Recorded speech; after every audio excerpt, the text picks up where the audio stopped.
Hey everybody, and welcome back to Arcade Tirade, the podcast that's all about them sweet video games. I'm your host, Zuver.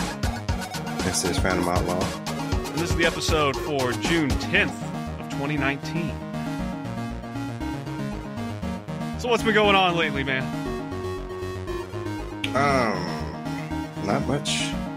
Not much to complain about. Yeah. At least in real life. Not much to complain about. Entertainment, though, it's yeah. The entertainment world? Yeah, it's You got the blues? quite retarded. It's quite retarded. What's the latest outrage? What's the latest retardation? It's mostly the and since we mostly cover video games, also No, we go outside of that. So apparently, I guess it was a deleted scene from the Captain Marvel movie where she tortures a man because he asked her to smile and steals his bike. And then a coworker of mine told me there was an actual news feed. I guess a woman did that to a guy. I don't know where this was at, but this actually happened in real life too. I don't know how. Yeah. But I'm like, I don't understand the message there.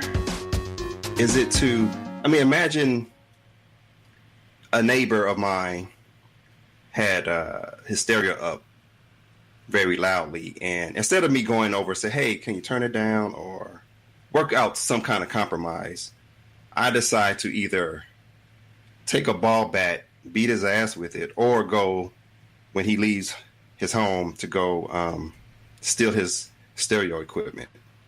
And I somehow try to justify that as he just got on my nerves. He told me to smile one day, and I just couldn't handle it. And plus, the music was loud, and I just It was Soulja Boy. He was playing Soulja Boy, right? Soulja Boy, yeah.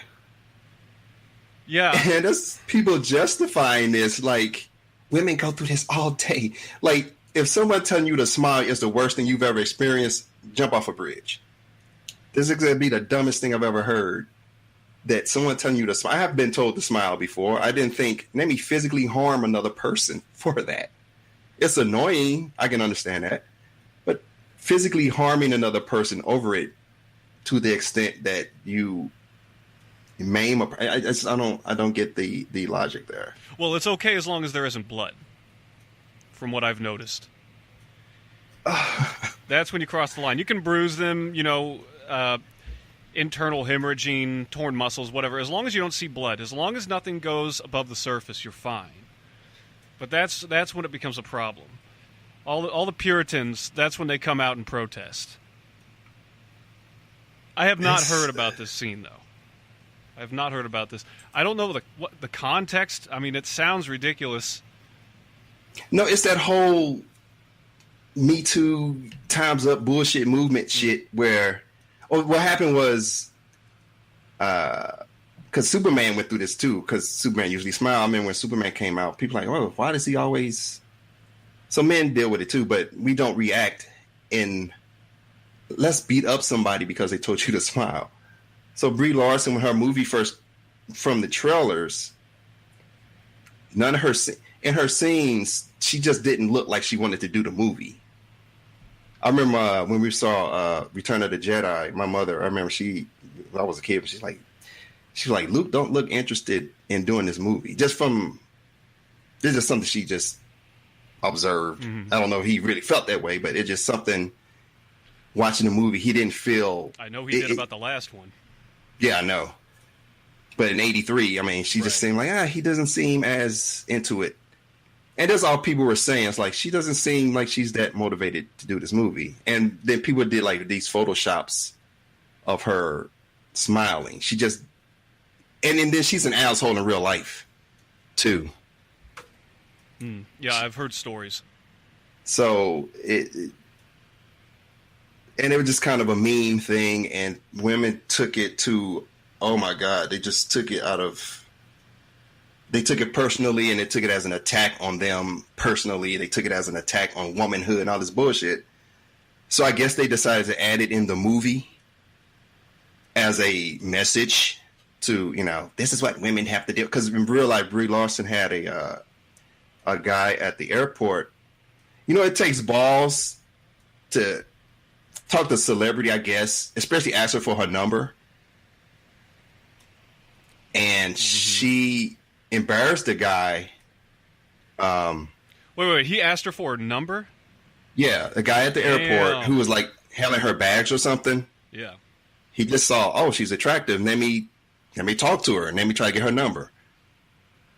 And I think anybody who, especially if it's a celebrity, you're trying to, you know, there's a lot of people not going to approach them until they figure they either married, or especially if they think they're attractive.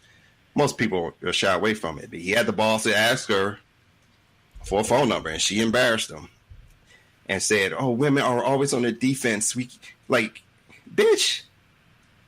Again, first world problems. If somebody asking for your number, that's the worst you have to deal with in life. I mean, fuck you. If he like started intimidating her, that's one thing. But he was just asking her for a number, and it sounds like she's equating it to assault. Yeah. Like he's imposing himself, forcing himself on her when he's just asking for a number. Like that's actually that's victimizing. Now it is easy. Apparently, and asking them to smile is victimizing. Look, women.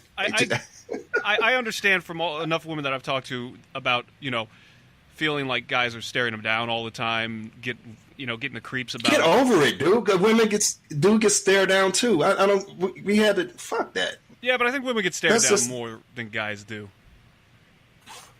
I mean, okay, so what does that do?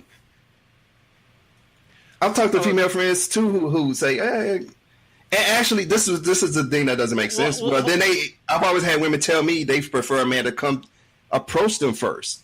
Apparently, I have to look at you first for that to happen. Well, that's what I was going to say. That's what I was going to get to, is that women have it easier because they don't have to do that work. They don't have to, you know, have the nerve to go up and start a conversation 9 times out of 10. Mm-hmm. They just have to go out and look good.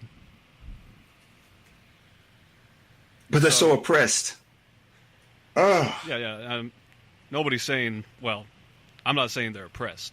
No, I know you're not. I'm just saying they have this, again, first world problems. Like they're just going through so much because somebody asked them for a fucking number or somebody finds them attractive. But they prefer you to talk to them for, like, I can't meet you if you feel victimized because I looked at you. That's how the human race kind of have to get together to form family. You know, that's how kind of the world plays out. That's how life is. And you're telling me I can't talk to you because I feel violated, and looking at you. I mean, how else I'm going to... There's an order to things for something to happen. If trying to get your number or trying to get to talk to you or trying to meet you is a problem, I just don't know what do you do? You won't have a human race. I mean, nobody would have a relationship at this point.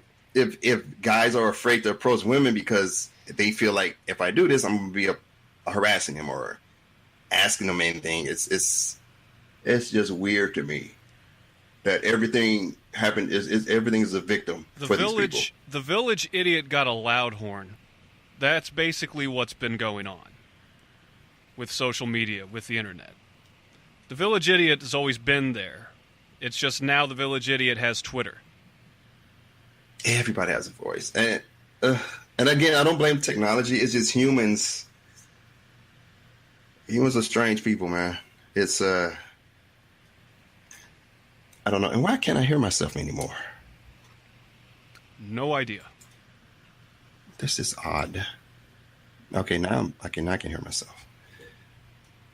So apparently I had to have GarageBand on for me to hear myself because I think the last time we did the show, I couldn't hear myself. But anyway, yeah, and now you got people, video games too, or I know Mortal Kombat did this. They're like self-censoring them, you know, to avoid any controversy. That's why they covered up the women in the game, and it's like, art shouldn't have to be like this. Like, you should be able to express yourself artistically however you feel. Whether I agree with you or not, do it. But to have people self-censor, you destroy your own creative juices, and I can't do that. I refuse to do that. Fuck you if you have a problem with it. There was a woman who wrote a book about, I think, Russian slaves or something. I don't know if it was like a science fiction book or something. Again, Twitter went crazy, and she rewrote her whole book based on some shit 8% of the population probably never going to read or don't care about. She changed her whole book over some shit on Twitter. I was like, are you serious? I'm not a big influencer, so I don't know what that's like, but yeah. I mean, just don't go on Twitter. And then, well, I think too, if you're trying to run a business, I think normal people don't think like this. So when they get attacked like that, they're like, where the fuck is this coming from? Right, like we were talking about the other time about like celebrities apologizing because they're not used to this. Yeah, they get blindsided by this weird reaction. You're like, whoa, okay, I didn't mean anything. It's like, you apologize. That's where they get you. Because you're like, I didn't do anything wrong. I didn't think it illegal. Why am I be? But I don't think they think that way. They get this reaction. They're like, wow. And HBO's doing a show called Chernobyl. I guess based on the 86 incident. Mm-hmm. Some black chick got on Twitter and said, why is there any black people on the show? It's based in Russia, you idiot. It's in Russia. There won't be any black people in Russia. See, I can't even take that girl seriously. But people have. That's the. I can't believe she really was like behind what she said. I know, but that's the clown world we're living in, and I don't like to use that phrase everybody uses, the clown world thing, but that's where we're at, man. It's like you have to laugh. Yeah, it's like it was a meme. Like, everything is so ridiculous. You just instead of getting mad at it, just laugh at it because it's that ridiculous. Mm-hmm. But it's hard to enjoy stuff when, I've learned to try to get to that point. But it's still frustrating, too, that when I'm trying to get away from it, it's like it's in your entertainment. It's like... Well, you were talking about self-censorship a minute ago. Obviously, government-forced censorship is the worst, but self-censorship specifically pisses me off because you made that choice. You gave in to all that pressure. You know, I'm always all about, I hate it the most when they give in to these people. Oh, yeah. I can't fucking stand it. You're just going to keep giving them that ground. Yeah, they've already won some of the ground. We've made some changes that I don't think are going to go back. As much as I have said over the years, we've been talking about social justice, all this, I think, it's just going to go away. Okay, you know what? To an extent, I was not right. I still don't think that this kind of outrage culture can sustain itself forever, but it is kind of eerie. So I'll give you that. Yeah, like I always say, starts off small, and it people like, you're over. Like, I'm not the sky's falling Chicken Little person, but dude, when I see a trend, I'm usually not wrong. It starts off small, and then it gets bigger and bigger. Now we got people kicked off platforms for different opinions. We got people self-censoring to avoid what they think is going to be a controversy. And you destroy your own creative expression worrying about another person. Some dude in I think when Dead or Alive, no, it was what's the video game? Not Tekken, the other fight game. Maybe it was Tekken. I think either the director, producer, one of them guys, he finally said, why don't I just make a game with people in T-shirts and jeans? He said, I don't have time to worry about... They did that. It was called Bully. He said, I don't have time to worry about pretty much what everybody thinks. I'm going to do what I'm going to do. And this is a Japanese developer. I think the thing was for Tekken. Is I'm not going to sit here and worry about people bitching about my designs and my characters and things. So. Mm-hmm. Well, I know yeah. Doug TenNapel's a big advocate against that. Yeah, I got his book actually. He just did Bigfoot Bill. I heard about that. Yeah, I got that sent to me. I ordered it, I think last year. I ended up shipping them out. So it's pretty good. He's doing Earthworm Jim again. Yeah, that's cool. So I had Indiegogo. Comic books is really, and I'm deep into. I love comic books. Not anymore. I mean, I'm getting the good comic books I've bought now is usually from the underground, if you will. Mm-hmm. A lot of Indiegogo, independent comic book people like Doug TenNapel, even Ethan Van Sciver. They're doing their own. Is it TenNapel? Yeah, Doug TenNapel. Okay, I thought it was TenNapel. TenNapel. So yeah, that's. If y'all don't know if you ever heard of Comicsgate, but that's basically what it is. Yeah. It's a bunch of independent people who was in the industry, seeing it fail, and all these comic book places are closing. Because there's SJWs, man. They got in there and they're trying to, instead of making a comic book, they're trying to send some agenda message, which has always been in comic books, but you do it on a subtle, universal level. But when you make it where it's people don't like being preached to, man. We got enough problems going on in the world. You just want escapism, and for people to think, "Oh, I got to stick my message in here." Well, the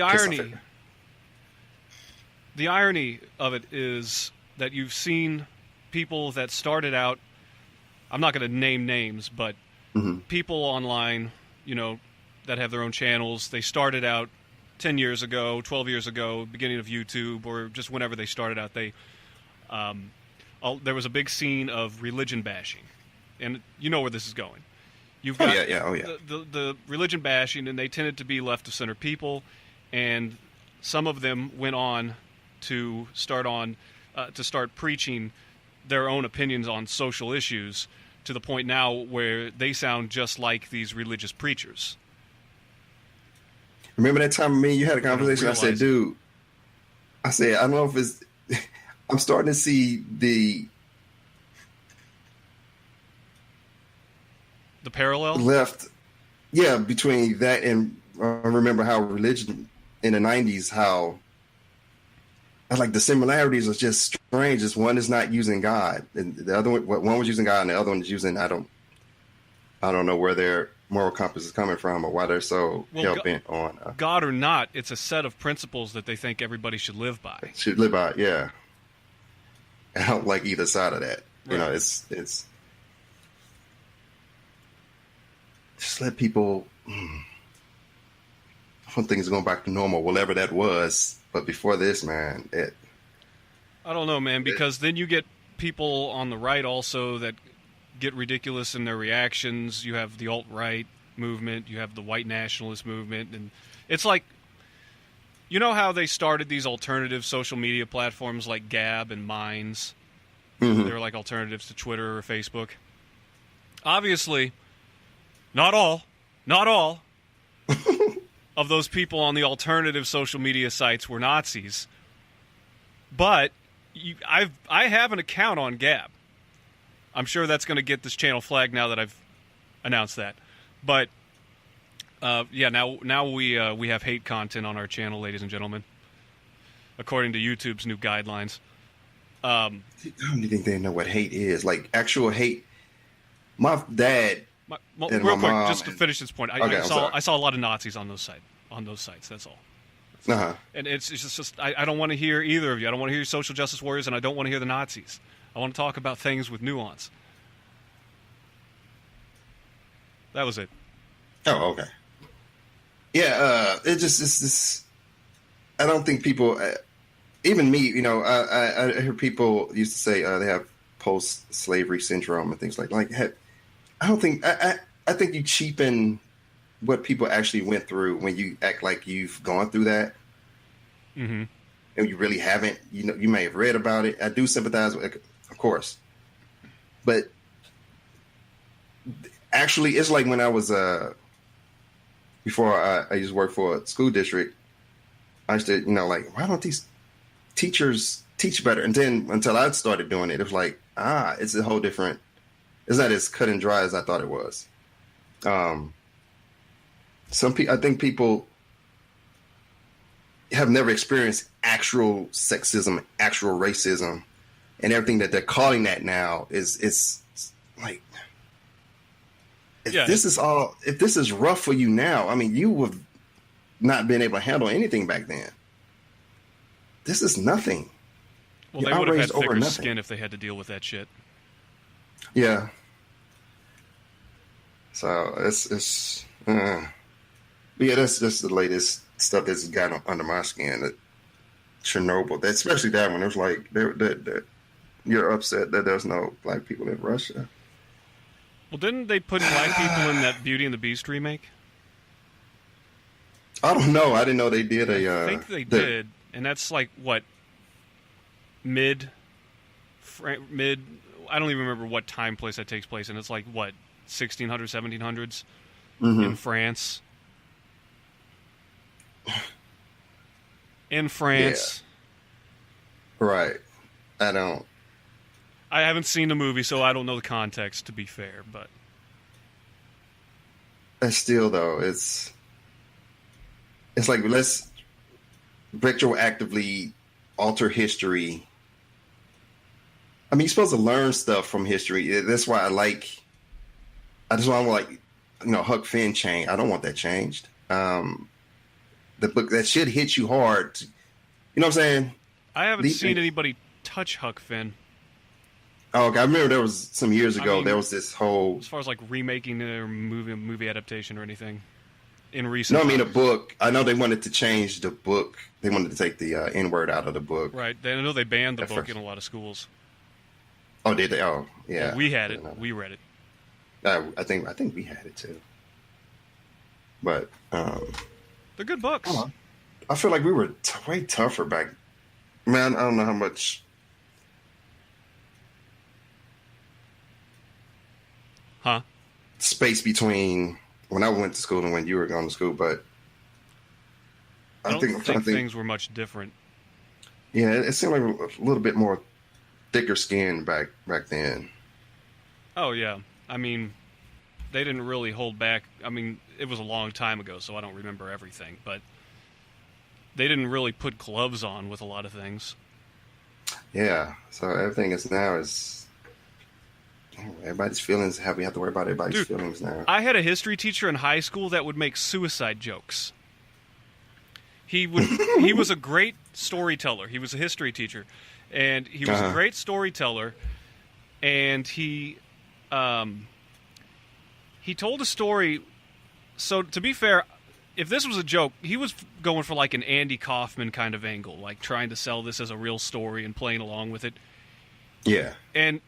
Even if it was, it's an odd thing for him to share with his class, but he told a story about how he went to his father's grave and was planning to slit his own throat over his father's grave, and then he threw the knife at the last second into the lake. And then he ends the story with, "If you dive down to the bottom of that lake today, I bet you'll find that knife." Everybody in the class was just dead fuck stone silent. And then afterwards, I remember, I always liked the teacher. I still like him. I think he was a great teacher. But I remember hearing some people saying, "What a creep. I can't believe he would tell a story like that. Just belittle suicide like that." But most people, I assume, for the most part, got a kick out of his storytelling. And he made Nazi jokes. He would joke about communists. Of course, all of that was covered in 2 weeks, because you know how, for me...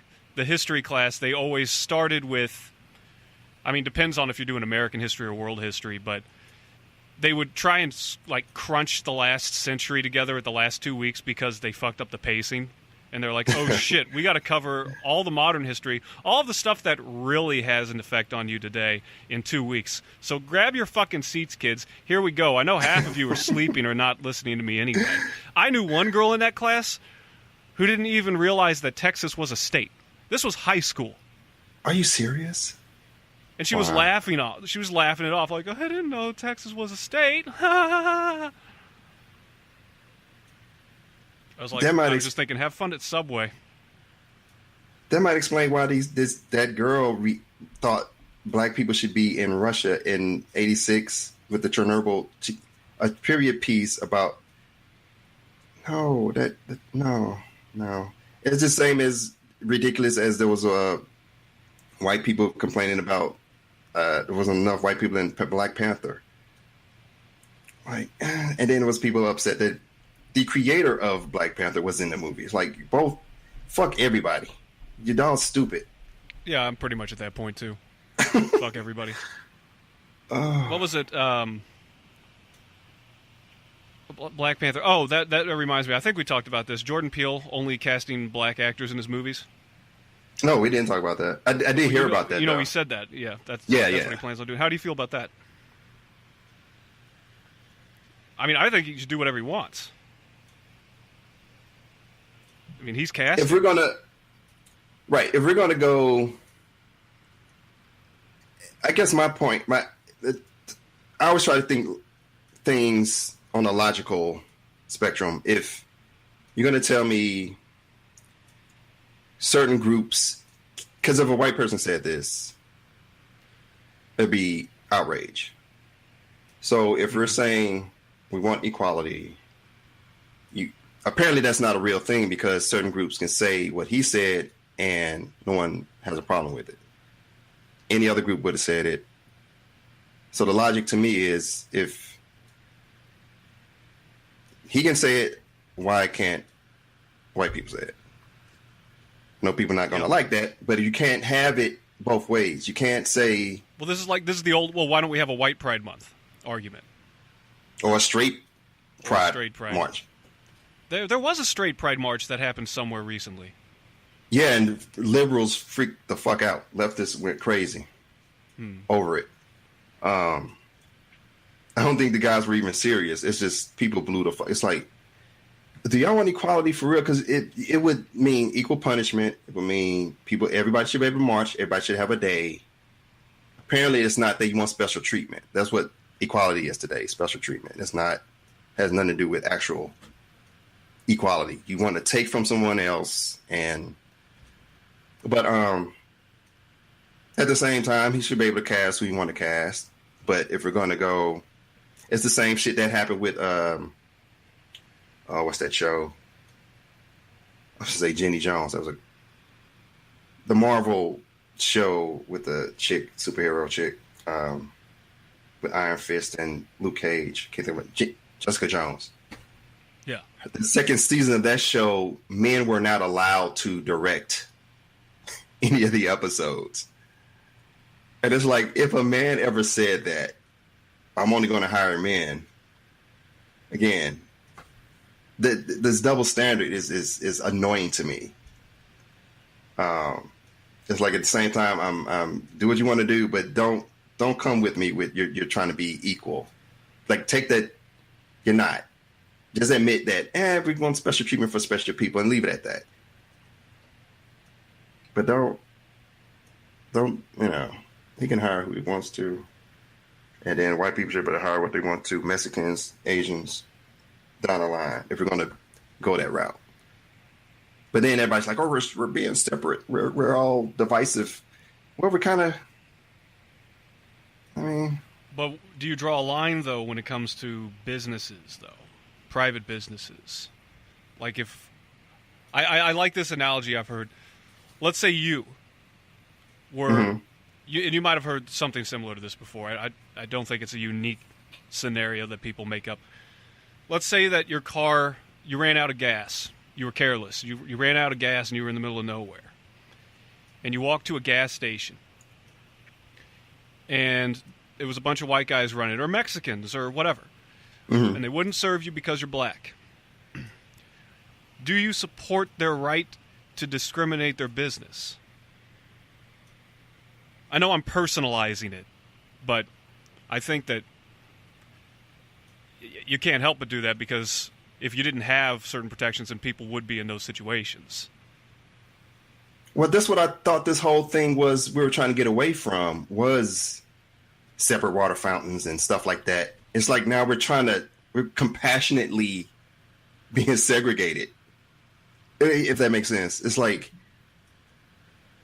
yeah, people. I remember prioritizing trying to give privilege to people. It's like the opposite. Yeah, I remember when Black Panther. Well, no, when Wonder Woman came out, they gave a special screening on it to women. Yeah, I remember that. And then they did. It's like, wait a minute, I thought we were. I don't understand this. But then you complain about divisiveness. We're more divided than ever. But they went on a college campus and asked these kids if they thought they were pretty much pro segregation. The kids on the college campuses? Yeah. When was this? There was an interview. I wish I could remember the guy's YouTube channel. I think I got it in my history. I had to find it. He went on college campuses and asked point blank why they feel about having, and I think he asked it. It wasn't in a 1950s kind of way, but it was kind of like a compassionate way of saying, or the way they responded was. Oh, I just saw a notification. It was in Boston, by the way, the Straight Pride Parade. Oh yeah, okay, yeah. They were for it. God, I gotta find a video because I wish I could. Presented the question. Yeah, that's why I had to send you the video as soon as I can find it. It says I still got his channel to subscription to it, because he has a serial video where he asks college kids about how they feel about certain things, and I think he's more of a in the middle centrist. Yeah, so I wouldn't mischaracterize the guy. I do remember though. This wasn't a certain nuanced individual, was it? Mm-mm. Sounds like it was somebody person who identifies as nuanced, who does things like this. No, this was a guy I had never heard of before. I think it was recommended on my video or something, or one of my YouTube recommendations. Mm-hmm. I can't remember the guy's name. I had never seen him before. It's him, because they asked these women about like sex robots and stuff, and I know he asked, "What do you think the future's going to be like if men and women can't get along in some sense like that?" And then I got to find the guys, but it was pretty good. I mean, pretty much these college kids were for segregation, black and white. And it wasn't done they didn't respond to it in I guess in a racist sense, but they thought it was like a social justice, progressive way. Yeah. Yeah. It's I don't know if this is what they meant by the term originally, but I still think I like this term, reverse racism. You're so defensive of people based on their class or their race or religion or whatever that you're giving them more opportunity than other races because you have the preconceived belief that white people, straight people, they have the most privilege in society. And so you're basically segregating for opposite reasons. Yeah, that's why I say I don't think it'd be too long before we go back to separate water fountains. Not out of quote unquote hate, but out of compassion, because separate movie theaters, where only men can go to one, and women are, because women are feeling, oh, I'm scared of men, and they got to go to that one. I think if it's keep going down this road, it's weird, man. I've never seen anything like this in my life. I've never seen anything like this. I guess the end is near. Weird. All we'll be left to do is lament on the internet. But we'll still have this show. It's just weird, man. It's like until they take. Part of me was like, man, I'm so glad everybody has a voice, and now it's like, nah, maybe not.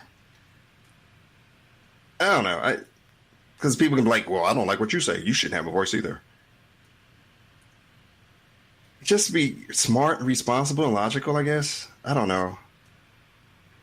Separate the dumb shit from the good shit and just kind of let nature take its course, I guess.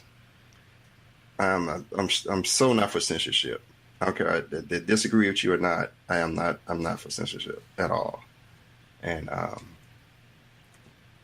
I like social media if used properly, like alcohol, but people get drunk with it and Twitter drunk. Yeah,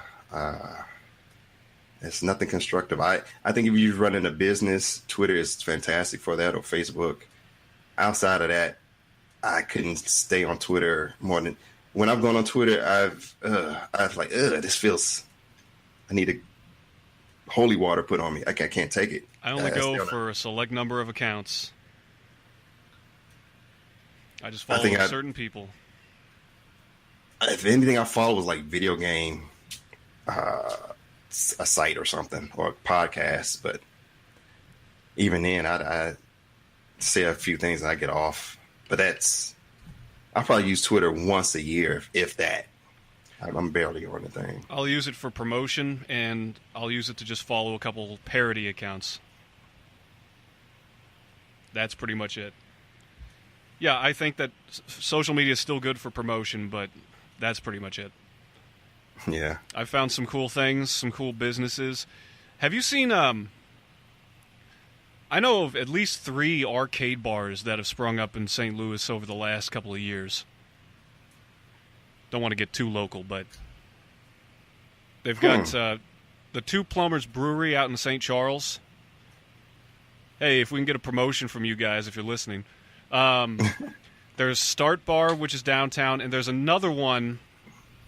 I can't think of the name right now, but that one's opening, I believe, next week. Their grand opening is going to be. And that's looking to be the biggest one yet. And these places, they have like board game nights. They have bring your Switch and challenge people to Smash Brothers nights and stuff like that. I had a local, what did they call it? Might have was years ago. Not computer cafe. What do they call it? The internet cafes? Internet cafe. And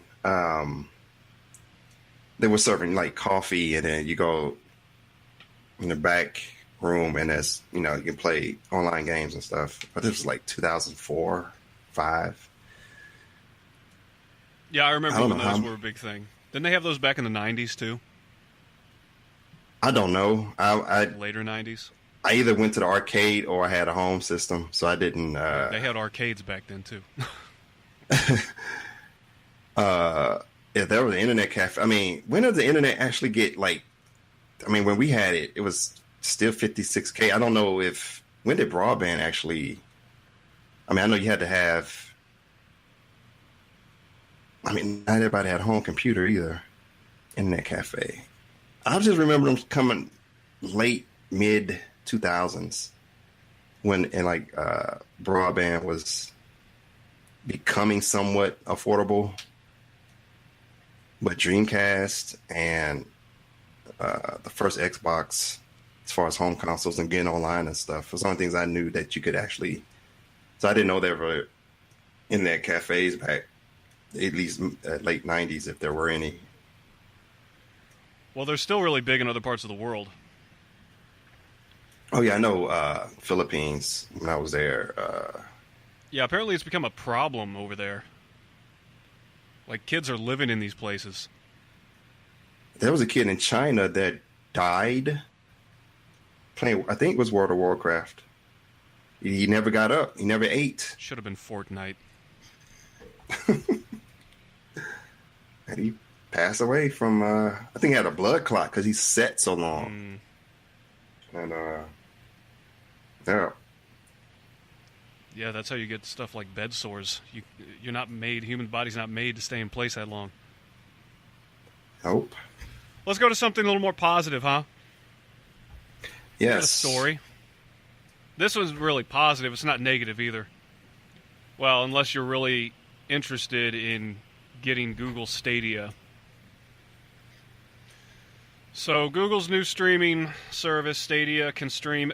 This is from Business Insider. It can stream Xbox One and PlayStation 4 games to your phone or computer, but it might kill your data plan. What? So, Stadia is Google's ambitious new game console stream or video game streaming service. It's not a console. The platform will be able to deliver games to computers, smartphones, and Chromecast devices at 4K resolution with the highest possible graphics settings.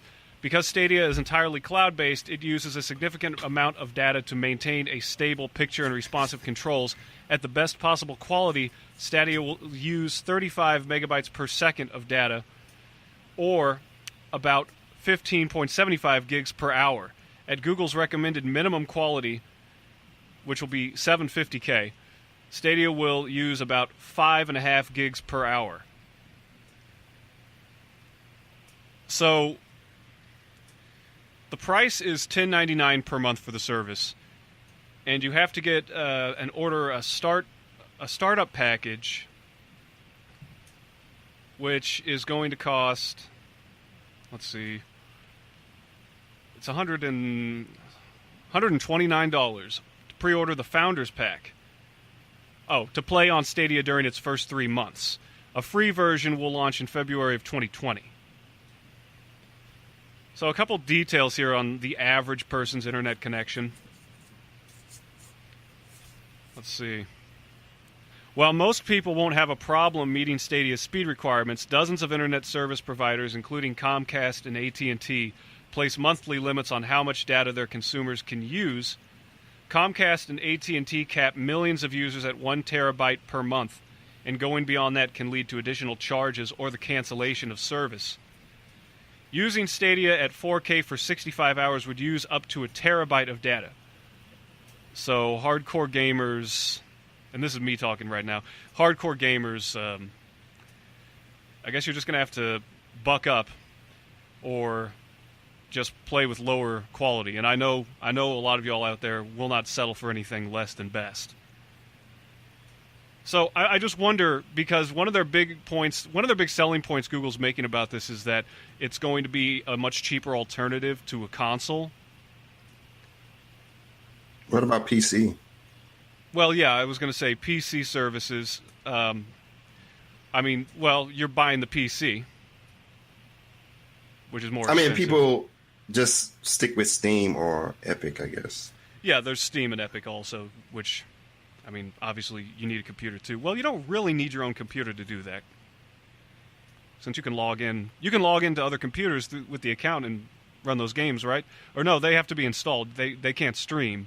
They have to be installed, so you still got to buy I guess that's what I'm missing the point at then, I guess, the streaming.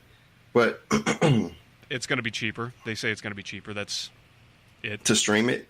Yeah, for the streaming service. Oh, and the controllers are going to cost $70, which isn't really surprising. Compared to other consoles, really isn't that big of a deal. I still think those prices are ridiculous for any console, but that's me. I'm assuming it will have the same games that Steam or Epic would carry? Or do they have their own, first party, or are they just a service? They're not going to be, that developers are going to run their games through? I'm looking that up right now. They're going to have Xbox and PlayStation titles. Yeah, Steam does that too. Here's a list of games confirmed on IGN.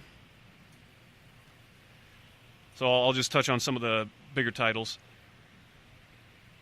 Baldur's Gate 3, Borderlands 3, Darksiders Genesis, Destiny 2, Doom 2016, Doom Eternal, Final Fantasy 15, Git, Just Dance, Mortal Kombat 11, NBA 2K, Rage 2, Samurai Showdown, The Elder Scrolls Online, Tomb Raider Definitive Edition, Shadow of the Tomb Raider, Rise of the Tomb Raider, Tom Clancy's Ghost Recon Breakpoint, Wolfenstein Young Blood, among others.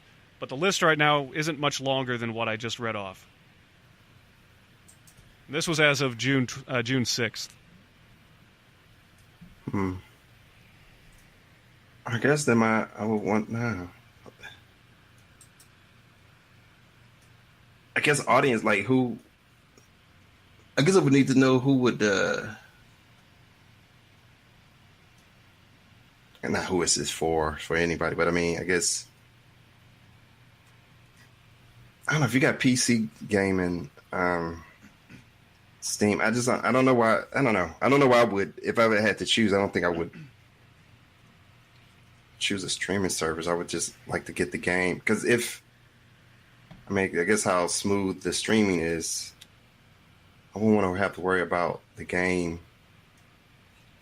lagging and have to use up data and stuff like that. I don't know. Is there any other stream? Does PlayStation have? I know they used to have a. And they have their package that you can subscribe to, right? But you still have to download those games. Or can you stream you do? them? No, I might be wrong. I thought PlayStation. I forget what they're called. PlayStation has their own service, right? And Xbox, and Nintendo has their old school. I think you stream. Yeah, I think I don't. I don't think you have to download. I could be wrong. Like, I'm trying to think.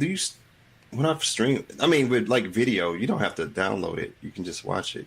Mm-hmm. So I'm assuming games, you don't have to download. If you're streaming a game, what would be the purpose of downloading it if you're streaming? And then, I don't know. I have to research that more. I don't know how that works with stream. I think with PlayStation, I don't think you have to download the game. I think it streams, but I don't think there's a download requirement. I think that would defeat the purpose. Well, I'm of sure streaming it. I think. I don't know. Well, I'm sure we're going to hear more about it in the next few days. 4 days from now, particularly. You know what happens in 4 days from now, right? Aliens invade Earth. That might be, but what else? I have no idea. E3. Oh. I so don't care about E3 anymore. I want to see like what Nintendo is talking about, and I think that's about it. Well, it's funny because I have a recent blog entry from them talking about that. And see what Xbox is thinking about doing. I know they're talking about no disc. I think it's going to be a discless console. It was only a matter of time. Yeah, I'm not sure what PlayStation is going to follow suit. Those probably, I think as far as like what the Xbox is doing, what Nintendo's doing is probably all I care about if I watch E3. Yeah. Other than that, a lot of people pulling out. I think Warner Brothers, not Nintendo, Sony is not going to be there. I don't think. I think one other company is pulling out of E3. E3, I think when it used to be, a big event thing because we didn't have a lot of internet access. Mm-hmm. So I think going to the event itself was something special. But now since you can pretty much do everything online, I don't know why waste the... You got to pay about $500, just short of $500 just to go. That's not even like the business package, which is, I think, $1,000. Yeah. Yeah, I'm really just interested in a couple things we're going to hear from Sony and Microsoft. Nintendo, you say Nintendo's going to be there. They're not really, though. No, I didn't say they're going to be there. I mean in terms of... Well, you were talking about other companies not going to be there. Well, Nintendo's not... I mean, yeah, I'm assuming they're going to have their treehouse and they're going to have playable demos, but their press conference is going to be pre-recorded. That's fine. I just know Sony and I think Warner Brothers were not going to be there, or the two I remember. I think, but it's like people. I mean, I think last year there was a couple of companies that kind of pulled out. I know it may not be financially, for the company itself to pour that much money into something like that when they could, I guess, kind of do what Nintendo does. And just I've got a list of confirmed games. Gears 5. Yeah. Halo Infinite, Okay. Ghost Recon Breakpoint, Eh, Star Wars Jedi Fallen Order, maybe. FIFA 20, Eh, Madden 20, eh. Trine 4, The Nightmare Prince. Ah. This looks interesting. Sounds like you've I heard like of the this. first 3 Trine games. Yeah, I have the first 3 Yeah. Trine games. Pretty good. Pretty good. Says here, star 3 heroes on a magical adventure. Might not be the biggest game to appear at E319, but the passion that goes into creating the Trine titles is undeniable. Those are very good, well-made puzzle They games. look Well, good. not puzzle. Maybe not. Cause it's like a platform. You Like a- use 3 characters to get through a level and stuff like that. Yeah, so it's a puzzle platformer. Yeah. Doom Eternal, Mm-hmm. Darksiders Genesis, Dying Light 2, Ah. Borderlands I like 3. I love the first Dying Light. Says here, there's a lot of parkour in this game. Yeah. See if in the it is. screenshot too. The sequel is being written by legendary game scribe Chris Avallone and will feature a more living world despite the zombies. If you wanted a zombie apocalypse game that makes you think, Dying Light 2 could be the game for you. But I'm so tired of zombies. I'm not saying if it's a good game. I mean, there's another game that everybody's waiting to hear about that involves zombies. Borderlands 3, Call of Duty Modern Warfare, Marvel's Avengers, Cyberpunk 2077. Mm. Yeah, that looked pretty cool. I've seen the trailer for that. Watch Dogs Legion. What? Another Watchdog game? Says it's a huge step up from the original, moving the settings to San Francisco and injecting plenty of humor. It will be set... Wait, what? Oh, Watch Dogs 2 was, sorry. For the third game, reports indicate it will be set in London, with a unique spin on multiplayer and a nice blend of stealth and action. Multiplayer? Ew. I don't know if it's going to work in that type of game. Ubisoft has also confirmed that the third game is called Watch Dogs Legion and has heavily implied that rumors regarding controlling any character you encountered in the game is true. Marvel Ultimate Alliance 3, The Black Order.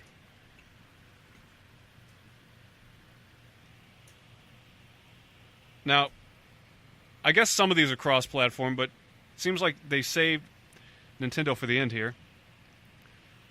Link's Awakening. Pokemon Sword and Shield. Luigi's Mansion 3. Now, these are games... This is all based on Digital Trends, by the way. That's the website. These are games they expect to see at E3 2019. Rainbow Six Quarantine. Quarantine. An unnamed Ubisoft role-playing game.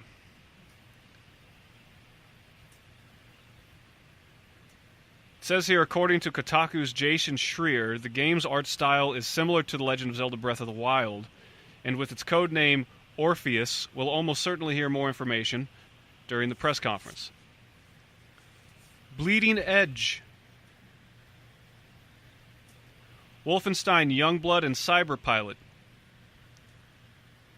Roller Champions. Forza Motorsport 8. Oh my god, they're on 8 already. Yeah. Jeez. Fable.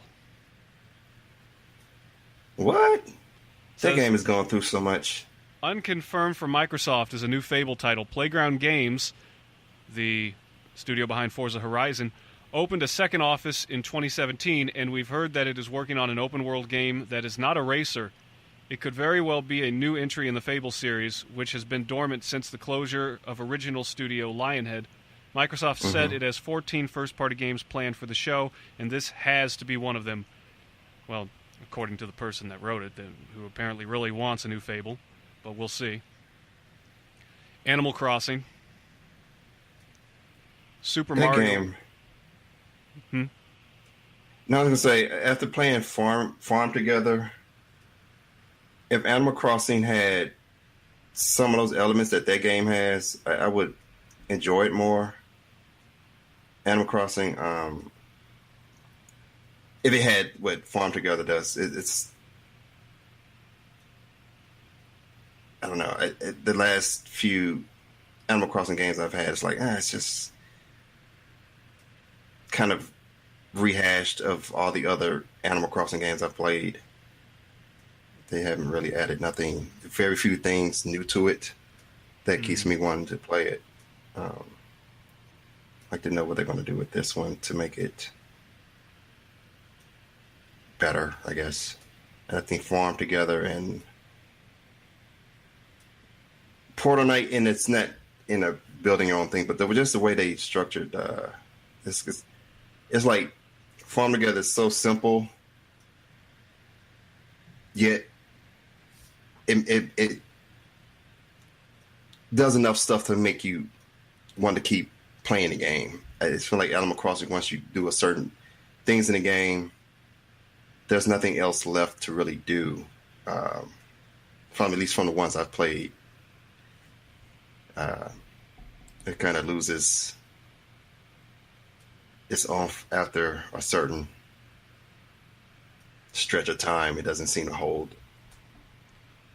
Well, I think it seems like a franchise like this, they're trying to just keep on getting in like a new wave of people onto the game. If you're saying that, because I've never played the games, if you're saying that it's pretty much just the same formula and you get tired of it after a while. Yeah, like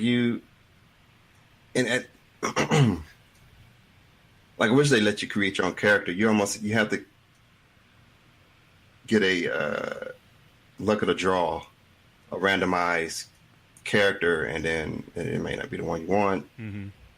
Start the game over. At least I've had to get kind of the character I will look somewhat decent. I like that you can change your clothes and build, fix your house and everything. But you talk to the animals and they have some little missions for you, but after a while, I think once you've gotten your house and you've talked to all the neighbors and try to get a lot of items. The first Animal Crossing was really cool because you can get the old Nintendo games, 8-bit games. So every time you got it, and I forgot how you even got them. It was on a GameCube, I think, when I first played it. Was it? Yeah, I think it was GameCube. You could get a NES console, like it had Balloon Fight, Punch Out, some pinball game. And I forgot how I used to acquire those consoles, but it was cool to be able to play those 8-bit games on Animal Crossing. I thought that was like one of the coolest things they had on it. And I can't remember the last few did that. A game and a game. That's weird. But that was really cool touch that Nintendo put in that game at the time. Well, we don't have any details on it right now. Yeah, but knowing Nintendo, it's rinse and repeat. Add a little few extra stuff, but nothing mind-blowing. They're also expecting to hear about Super Mario Maker 2, to hear more about that. I can't wait to play that. Fire Emblem 3 Houses. They really capped on that one. They really rode that one in the last Direct. Yeah, I know. Big feature. I cannot get into those games. I've never given them a chance. So I don't know. Astral Chain. I'm looking forward to that. Babylon's Fall. The Final Fantasy VII remake. The remake still exists, as Sony and Square Enix showed during their most recent PlayStation State of Play presentation. There was a display of combat and pre-rendered cutscenes, but not much else concrete beyond that. These are games we want to see at E3. Wolfenstein 3. Splinter Cell 7. Mario and Rabbids Kingdom Battle 2. Did you ever play that, the first one? The first Mario and Rabbids? Mm-mm. It's like SOCOM, I think. Not SOCOM. What game am I thinking about? Is it SOCOM? Soul Calibur? No, SOCOM. It's like you position yourself on the map. It's like I think it's like somewhat like a strategy game. Mm-hmm. And it's hard. I've never played a game like that, so it's hard to describe. I mean, I know SOCOM, I know the gameplay of it, but it's hard to. Let me look it up. Yeah, it says XCOM-like turn-based strategy. Yeah, that's basically what that Mario Rabbids whatever game was.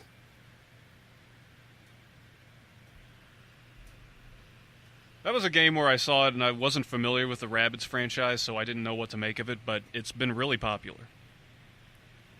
Yeah, I think the Rabbids are from the Rayman. Some Rayman game, I think, and for some reason they became somewhat popular. Kind of like the Minions. Yeah. Fucking hate them. Bayonetta 3. Ooh. Dude, These are just what the writers want to see. Oh. But they're going to complain about... The first ones I mentioned are the ones that are announced, but now we're in like, oh, we'd like to see this. But what article is this from? This is from who's the... Digital Trends. Okay, I don't think they're goofy people. I hope they actually like... Because Bayonetta is not politically correct. I just wonder if we need to tone it down because he's sexualizing women. I just hope that they don't. I haven't seen anything in this writing about like heavy opinions. Cool. Okay. Nier 3. Nier 3. Is that Nier? Yes. Did I say that right? Yeah, I'm just trying to think. I thought it was a... There was a 2? How did I miss that? Nier. It says here, the only game we're fine with being the cause of Bayonetta 3 delays is Nier 3. That game. Okay, that's the Square Enix. Okay, I'm getting that mixed up with... oh, God. This one other game. It'll come. Nier Automata. Yeah, they mentioned that Platinum Games collaborated with director Yoko Taro on Nier Automata, combining the studio's action strengths with the auteur director's knack for storytelling and world building. The game's strong sales figures mean a sequel is on the way, but it hasn't been officially announced yet. If there has been a time to do so, Square Enix's press conference is that time. And I believe this is lastly, games that won't be there. Starfield. Elder Scrolls 6. Beyond Good and Evil 2. Skull and Bones. Assassin's Creed. Death Stranding. They showed a whole long-ass trailer for that game.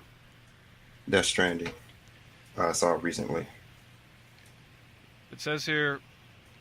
I still don't know what the game's about. Death Stranding, at least gameplay-wise, as a PlayStation 4 exclusive, at least at first on November 8th. Because Sony isn't attending E3 2019, however, that means we won't be hearing about the game during the show. Kojima Productions' latest game is one of the weirdest pieces of media we've ever seen, involving... I remember the first trailer for this. Involving adult umbilical cords, babies that can detect monsters, and beached whales. We have no idea what any of that means, and we won't be finding out at E3. Did they mention the latest trailer that kind of... If you ever get a chance to watch that and see if you... Because I still have more questions than I had. It's like every time he pulls out a trailer, it's like, okay, this is the one that's going to at least give me an idea what the game's going to be about. No, it doesn't. It asks more questions. At least from the game, like story-wise, I think I'm following it. Gameplay-wise, I don't know what the hell what it is. Well, I can't tell if it's a shooter, a beat 'em up, or There's a saying stealth. I like. There's a saying I like. If they want 10, give them 9. But with this, it seems like if they want 10, give them a plate of flailing tentacles and a fetus.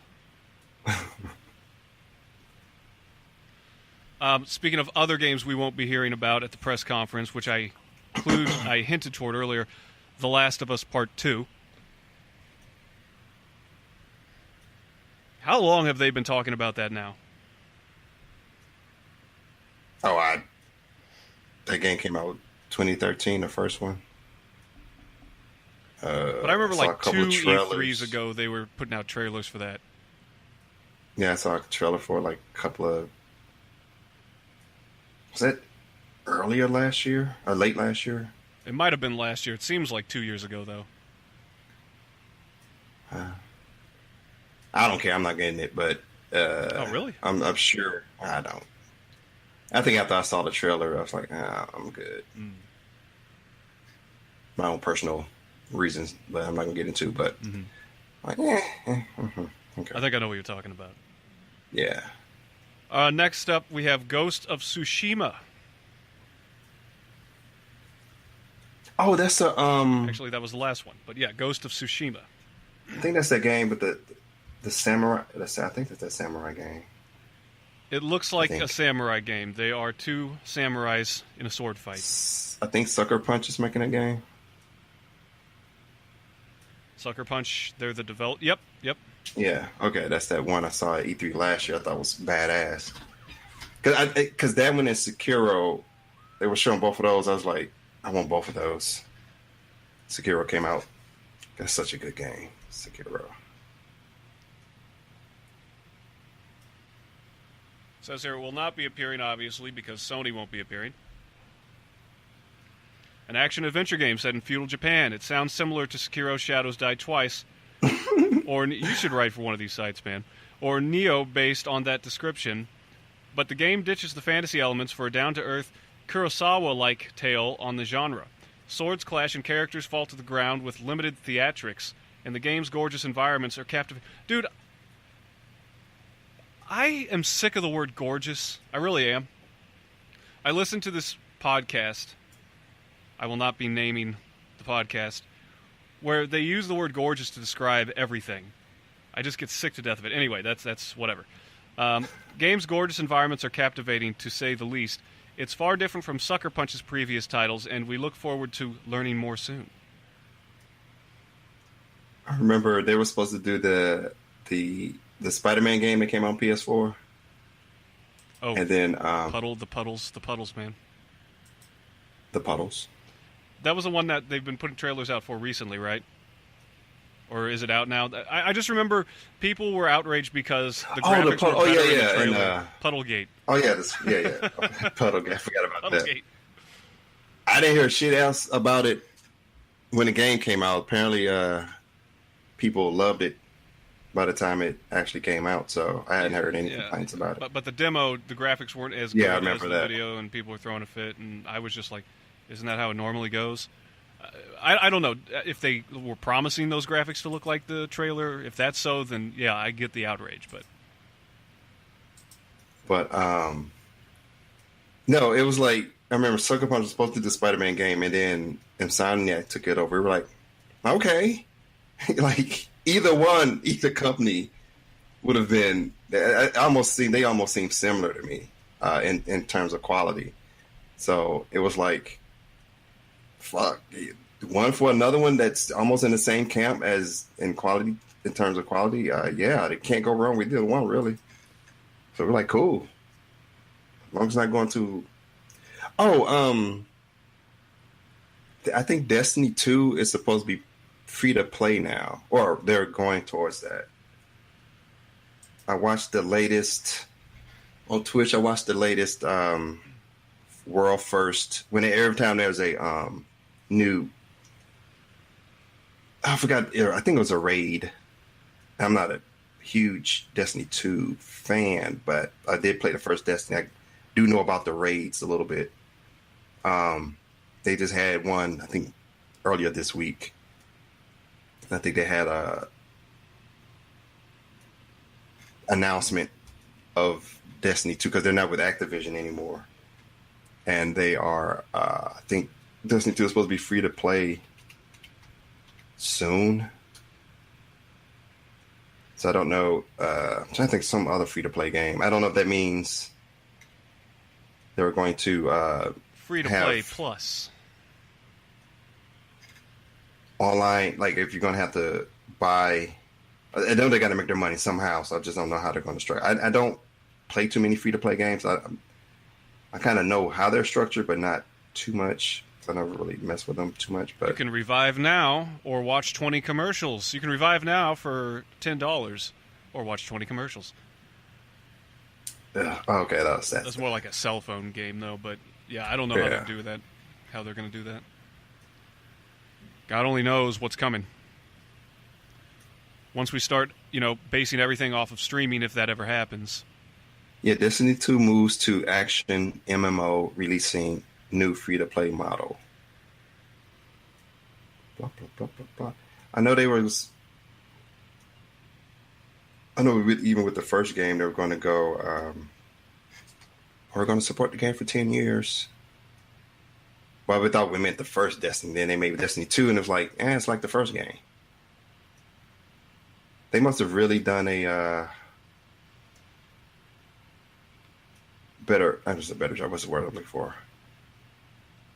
Added more to it to make it more appealing, because when it first came out, man, it was like, this is just Destiny 1. Nothing to see here. And there's a Twitch stream that I follow who he mostly played that, and then even he was like, ugh. And when he's disappointed in a Destiny game, it's like, that must have really been disappointing for him. Normally what he only streamed. But he does I watch him when he does the King Gathalli, I think that's his name. They do these raids to see who gets it first, like world first raid on a new boss. And it's real. It's interesting to watch too, how they have to go through these phases to get through these raids. That's pretty fun to watch. I just always think of Leroy Jenkins when you talk about raids. Leroy Jenkins. You remember Leroy Jenkins, that old meme from World of Warcraft? No. I know the name. What am I thinking? Oh, look it up on YouTube when you get the chance. Leroy Jenkins was just a name that this guy made up, and I don't know the terms, but they had like a whole clan that they had been building up for hours, and they were about to raid this base. And everybody was planning real good, and the guy's character, I believe the name was Leroy Jenkins, and they're about ready to go in. They've got all these hours of planning built up, and then one guy just yells over the chat, "Leroy Jenkins!" And he just charges into the enemy base and fucks up everything, and they just get slaughtered. And everybody's like, "Damn it, Leroy!" Oh no! Yeah, but that's a really old meme. Oh, okay. Yeah. Anyway, that's what I've got for news. Cool. Anything else you'd like to add? No, I think Destiny, you're nerd. You pretty much covered everything I was hoping you'd covered, so no, I don't have anything else to add to that. Cool. All right, well, let's move on to the main topic of the day. So, who wants to go first? You go first. All right. So, today, tonight, yesterday, tomorrow, whatever, whenever this is you're listening, the feature, we have a double feature. We have Donkey Kong and Otogi. Otogi. Thank you. Myth of the Demons. Yes. So I'm just really going to vamp over Donkey Kong, the franchise in general, the history, different characters, my thoughts on different things. And I know we've talked Donkey Kong before, but anytime you want to add something, feel free to go ahead. Sure. Donkey Kong. Is he a man? Is he a myth? Is he a video game? Is he a ripoff of the cinematic universe? I think he's all of those, maybe with an exception to one or two that I just said. I don't know. Donkey Kong is a franchise started by Nintendo all the way back in 1981, conceived by Shigeru Miyamoto.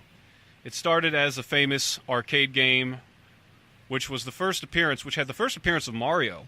I know most people know about this game, but Mario was known as Jumpman back then. He didn't get his full credit until the Mario Brothers. Not Super Mario Brothers, but the Mario Brothers, where it was a one-screen game. But this isn't about Mario. Donkey Kong was tested first in arcades and proved to be a huge success, and it was eventually released on the Nintendo in 1988. And that was the first time I experienced Donkey Kong, was on the Nintendo. My parents, of course, my mother bought a Nintendo before I was born, or when I was a baby, and they got that game. And I remember I loved the game. It was great for its time. Of course, Donkey Kong 94 expanded on it, I think, to a lot of people's liking. But the original Donkey Kong was just Mario, Donkey Kong, and Daisy. I believe it was Daisy. It was a Pauline. No, it was Pauline. Mario had a lot of bitches back in the day. You know that? You notice that? Oh, yeah. I mean, he still had... They came back later, but... He had it going on, man. Yeah, he had Pauline, he had Daisy, he had Peach. Then later on he had... I guess he never really had Rosalina, really. What? Did he? In Galaxies, I think they had each other. No, she was more of like a guide, right? Rosalina? A guide. Oh, a guide. I think so. Like a guy. I'm like, no, not a dude. Not a dude. No, she was yeah, somewhere, I guess. You would call her that. Either way, it's like, hey, does he add another chick to his roster? I mean, if you look on Google Images, you'll find the answer to that, but according to the game, I don't believe so. So anyway, as it was back in the day, if a title was successful, they instantly cranked out a sequel. Donkey Kong Jr. came out in '82, which was one of the few games, maybe the only game I can think of, where Mario was the bad guy. Then you had Donkey Kong 2. I thought 2 was Junior, but anyway. Let's see what they have under Donkey Kong 2 here. Oh, it was a Game & Watch game, that's why. Donkey Kong 3 came out that same year. Did you ever play Donkey Kong 3? Mm-hmm. So you know that was the black sheep of the original Donkey Kong trilogy. Why was that? Well, the original arcade Donkey Kong 3 back in '83, you played as Mario's cousin who was a bug exterminator. And it was more like a Space Invaders kind of game. You know what's crazy? When this game came out with all the Donkey Kongs, it wasn't until, I guess, Super Mario. Mario wasn't a focal, like, he wasn't what he is today. So right. When 3 came out, I don't think people really cared because Mario wasn't like an established thing yet. Well, no, I'm not saying because of the lack of Mario, of course, because Mario wasn't. Well, I'm just saying, back then, I remember as a kid playing all these Donkey Kong games. I don't think I had a attachment to Mario yet. So when I did see but when Part 3 came out, I was like, oh, that's a new guy. So and then when Mario Brothers came out, it's like, oh, was Mario out before Donkey Kong or after the whole Donkey Kong game? Where they ran through the pipes and stuff. It was like, and the power button in the middle. Yeah. Okay. That was after. That was the original Mario Brothers with Mario and Luigi. And that was after the Donkey Kong series? Or the first 3 Donkey Kong games? After the original Donkey Kong trilogy. Yeah, okay. So yeah, so when they went back to Mario, it was like, I think that's when we start to see that there was this character staying there. That was also Donkey Kong Math, I remember. Or Donkey Kong Jr. Math or something. Yeah, that same year, 83, Donkey Kong Jr. Math also came out. I did not like that game because it involved math. I don't think most people did. I was like, what the hell? I didn't even know about it until I started researching this. Oh, really? Yeah, I remember this crap. Then there was a 5-year lack of Donkey Kong until 88 when they released the Donkey Kong on the NES. Then the early 90s was not kind to Donkey Kong either until 94 when the series was famously reinvented. Now, you had Donkey Kong 94 obviously come out that same year, but that was also the first year where we had a Donkey Kong Country game. I don't think I need to explain to most people listening, but if you don't know about Donkey Kong Country, it had computer-generated graphics, which was a first, and it was super realistic looking by that time standards. And the gameplay was good to boot. Now, there's a misquoted quote from Miyamoto saying that he basically wasn't a fan of the game. He said, Donkey Kong Country proves that great graphics can make up for a mediocre game. Which I don't know who made that up, but he never said that. But I do still hear that floating around from time to time. No, it was universally loved. I really don't know anybody that doesn't like the game. I mean, people have their complaints. They have their criticisms. The snow levels, some of those were kind of hard to get through. But that's difficult. That's why one of my favorite levels is the snow levels or something. Yeah, they were hard, but they were like, they always loved the look of it.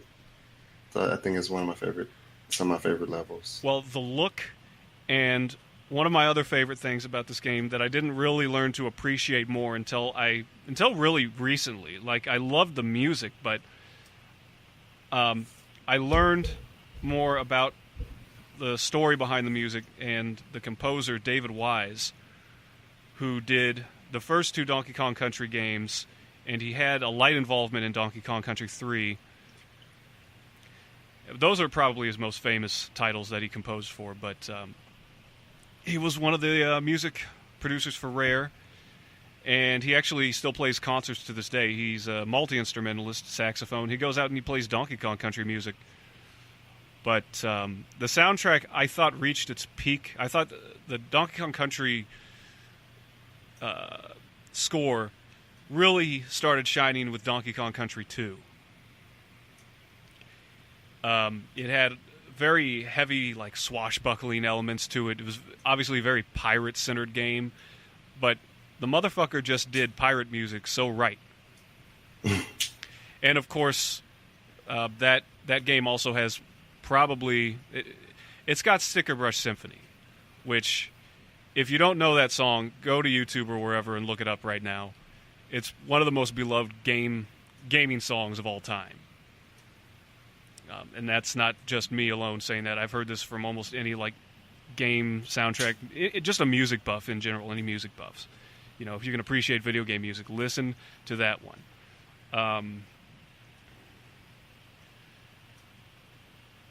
The minecart levels. You remember... I just want to go over some of the levels that stuck out to me. You remember the first minecart level in Donkey Kong Country? Mm-hmm. Do you remember being super frustrated with it? No. I remember I was younger, so towards the... If there was any frustration, because I'm a completionist, I probably missed a letter or two. But if that was any frustration I had, but I didn't really mind. Well, didn't you just have to take blind jumps down pits sometimes? No, it had a weird... Even the Tropical Freeze kind of had this where you had to jump off the track at the right part of it to get like a full jump, or if you jump too early, you will miss the next track. It was something weird like that. So I remember having to jump at almost the end of the inch of rail left to get to the next rail. It had a weird jump thing on it, but I didn't think it was that difficult though. Once you figured out how to jump correctly, it wasn't that bad. I remember right after that level, you go to the stop and go station. I remember the name of this level. And that always creeped me out when I was a kid because you had those monsters that would only move in the dark. So you had to constantly hit the switches. Dude, I was like, I think I was like early 20s when I had like 20 something when the game came out. Yeah, man, I was like 7. Oh, really? Oh, okay. Yeah, so, dude, I remember going to go pick it up. I was out of town with my family, and my aunt took me to the store because I thought I got to get Donkey Kong Country today. I was like, all right, we got to go. So I went up there, had the money. I saw Donkey Kong Country, then I saw shelves full of 32Xs.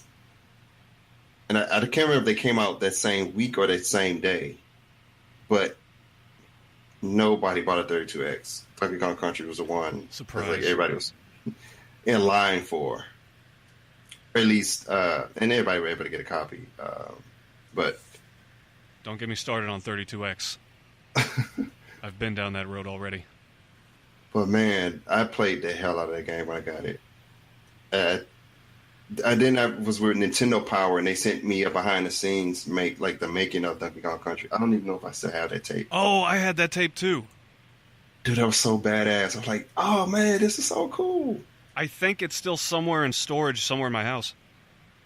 I'm trying to think if I digitized it and kept it somewhere, but I hope I can find it. That was cool. I had that one, and then I had the promo tape for, I believe it was Perfect Dark and Jet Force Gemini.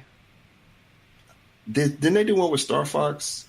Or probably. At least like in Nintendo, I used to get so many like little perks. I mean, you had Nintendo Power, they would send you stuff, but I can't remember. I don't know if I kept everything I had, but I definitely remember that Donkey Kong Country behind the scenes tape. It was like in a green box, or like it was like the trees or something. I can't remember if it had any writing on it. Yeah, it was just all like big jungle leaves. Leaves, yeah. That was so cool to watch. It just makes me think of how corny Nintendo's American marketing is, especially back in the day. I'll never forget. Oh yeah. I'll never forget one line from that Jet Force Gemini tape when they're talking about. This was when they were introducing the expansion pack. Okay. And I just remember they're talking about the graphics, and then the guy that's narrating the video, he's just like, "Dude, I need an expansion pack for my brain." Oh yeah.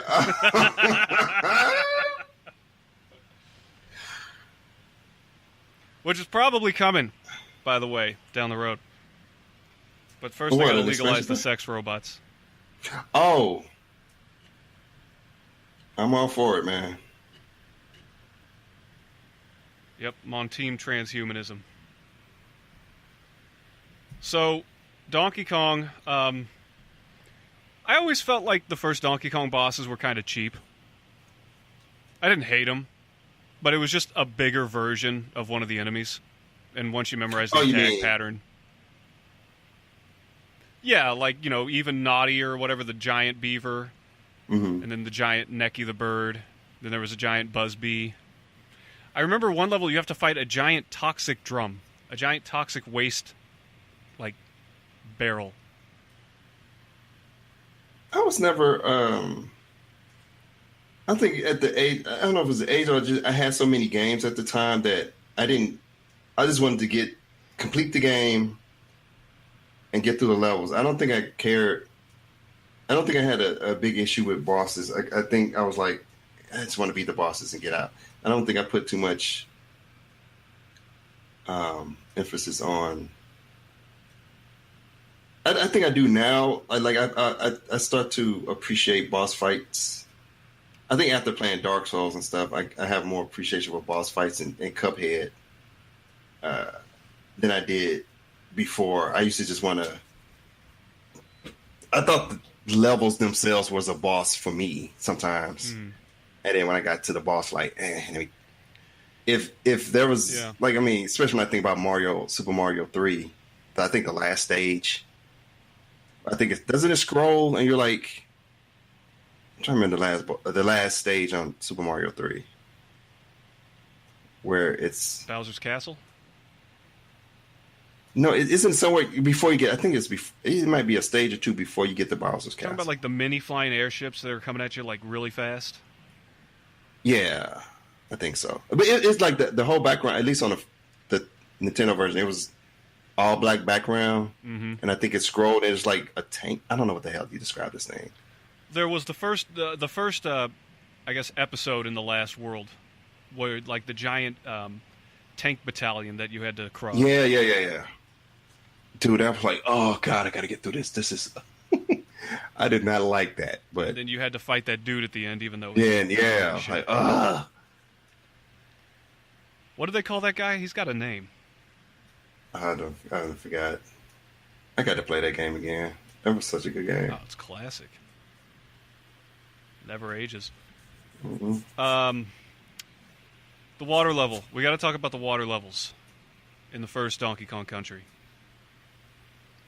The animals, dude. That's what my mind immediately goes to. Some of the animals they didn't bring back, and I'm not saying I miss them, like the ostrich espresso. I don't think. Has that come back? Has he, she, it, whatever? Has the bird? I want to say I know the rhino came back in Tropical Freeze, and the latest Donkey Kong. Yeah, too. I figured they'd bring back the ostrich. And Candy Kong too, right? Yeah, Candy Kong came back in like Donkey Kong 64. No, don't get me started on 64. Oh, God. Well, yeah, I'm going to get there, and yeah, I can tell right now we're not going to be out of agreement on that. But I guess the big thing about the water level is the fucking music. Again, I forgot to mention it a minute ago when I was talking about David Wise. Great music. That also reminds me, I should have mentioned this in the news. I was going to, but I forgot. There's a band from Arkansas. They're a jazz band called the One Ups, and they cover video game music. And they also play in like funk style and rock style, and they've even had a rapper a couple times. They just put out an album a couple weeks ago. They put out, I think this is their 8th album. And they've got, I think, a Donkey Kong track or two on there. But there's a lot to cover. That band, they've covered like all the essential video game songs, so now they're going for more unknown ones. They do, I think, a couple Castlevania songs, Donkey Kong. They do one from Battletoads. They just jump around through time. So that's cool. But, so anyway, you also had at this time, each year with the Super Nintendo release, you had the Game Boy versions of the Donkey Kong Lands. I never played those. I think I did on like a friend's Game Boy a couple times, but... I think Kirby's the only thing I cared about when I played. Oh, that and the Oracle and Seasons. Oh, was a Game Boy. Yeah, I think it was on Game Boy. I think it was the only games I cared to play when my sibling had a Game Boy. I just could not get into Game Boy games at all. Even for Donkey Kong Country. Or his Land. Super Mario Land 2 is a great game, though. You played that one, right? Super Mario? I don't think so. You got to go back and play that one day. It still holds up. Okay. The first Super Mario Land, I've got plenty of complaints about. Not a bad game, but the second one, they basically took the formula of Super Mario World 3, or the game. What were the Nintendo ones called? Super Mario Brothers, right? Yeah, because World was with Super Nintendo.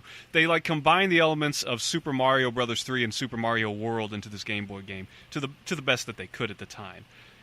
Okay. But I think they did really good. But damn it, I keep trailing off on the Mario. But it's just kind of hard to because the two franchises are so connected. Yeah. and they have a lot of things going on around the same time. Donkey Kong Country 3. That's the joke. No, I don't hate the game, but it's definitely on the bottom of the 3 for me. I hated that damn baby. I couldn't. Yeah, fucking Kitty Kong. I was not a fan. That honestly, I it's not a big deal to me, but it was really at the time when I was a kid playing it. You didn't have either of the original Kongs. Yeah, that's what I think, that because I know I'm a character Nazi, if you will, design wise, and I get attached to. That's why I hated fucking Metal Gear Solid 2 so much. Like, what? I played through it, but once I'm done with this, because I bought it, I have a rule: if I buy a game, I'm going to play it. Once I finish that shit, I got rid of it. So when I finished Donkey Kong Country 3, I'm like, yep, fuck this game. I'm done. Yeah, I think that they had pretty much just tired out that gear at that point.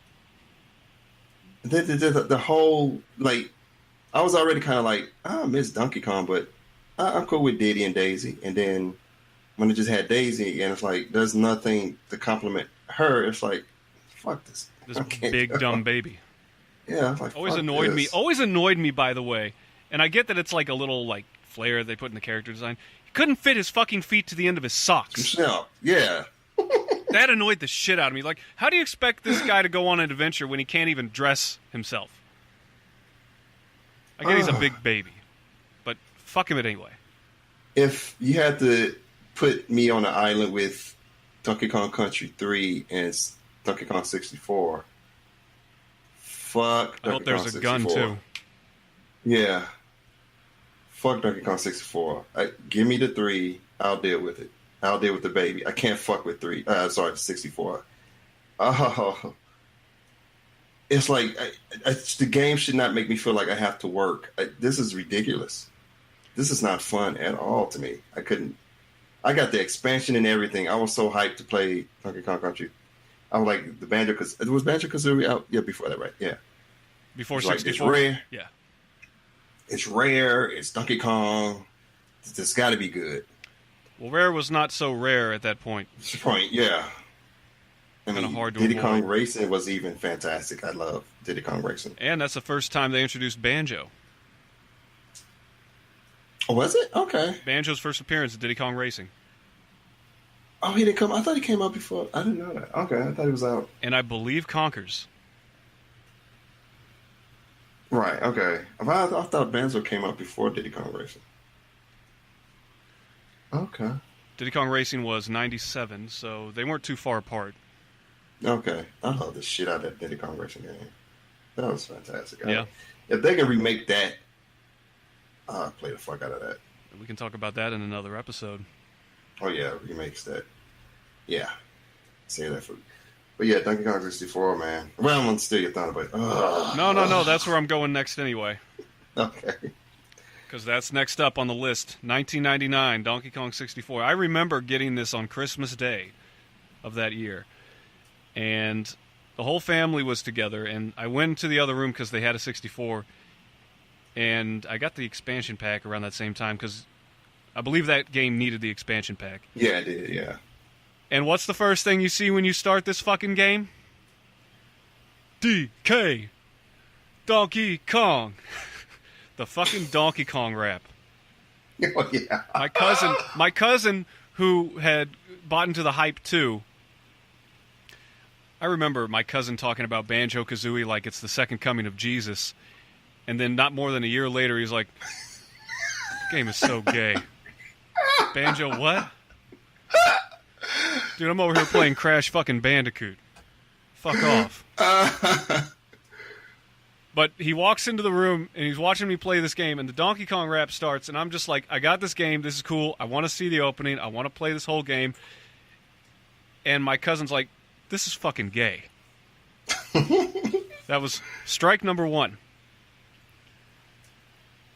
When I'm not going to give a whole recounting of my playthrough, but the game, to me, tried to do too much. And it was trying to be another hub world like Super Mario 64 or Banjo-Kazooie, and it just didn't translate for what worked with the Super Nintendo Donkey Kong games to a 3D world, which was a big problem for a lot of franchises trying to go to 3D at that point. Mm-hmm. The motion was just not smooth. Everything was too far spread out. If I remember correctly, didn't you have to pick a specific Kong to get certain items in each world or something like that? Yeah, because they each had their own gun, and certain triggers could only be activated by certain guns. And me personally, I was just getting burnt out on the rare character, the rare style at that point. I really wanted to like the game, so I remember going to Toys R Us. I got the expansion pack. I got the damn game. I got home. Turned it on, got excited, and then the more I played it, like, what the fuck? This is work. This is not fun. Not at all. I never finished that game. I think I ended up trading that in for something. I was like, fuck this game. This is atrocious. I think I made it about halfway through the game. Oh, I gave up so quick. I think the switching between Kongs got so... It's like, I can't do this, man.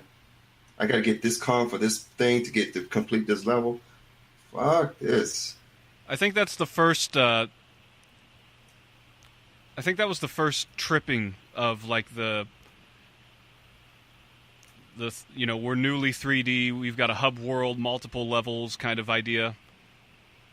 That was the first, I can't think of the term for it right now, but that was the first time they really slipped up with that idea. The overworld, by the way, the main hub world, was so fucking stretched out. That was another thing. One of the problems is they wanted to be big for big's sake. For just being big's sake on the game. Yeah. And while it didn't go full-on Bubsy 3D, it was gaff. It was the first gaff. That's the word I was looking for. And it was too big, and yeah, there was too many times where you just weren't really having fun. You had to do a lot of backtracking. You had to remember, I have to go back to this spot in this world with this character later on. When is that? I don't know, but I know that I have to go back, I think. Or maybe the game's just so poorly designed that I'm not getting the hint. Did it have a map? I don't remember if it had a map. A map that you could look at? Yeah. Like an on-screen map, or at least something you can hit a button and see where you are with it. I don't think so. That's the problem I had with when I played Banjo-Kazooie again. I was like, I forgot this game didn't have a map. I had to look. I remember having to use either EGM or Nintendo Power to look at an actual map to know where the fuck I was at. Because that hub, I was always getting lost unless you had those pots to go in and kind of, I guess, teleport you to a specific area. But like, why would they not make a map for this type of game? And then the characters.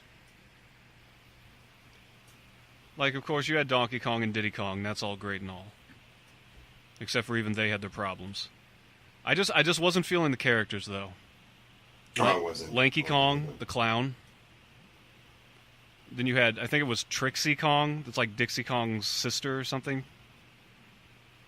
Mm-hmm. And then there was the other one, another big one. I don't even remember his name. Did they bring back Kiddy Kong? No, it was somebody else, wasn't it?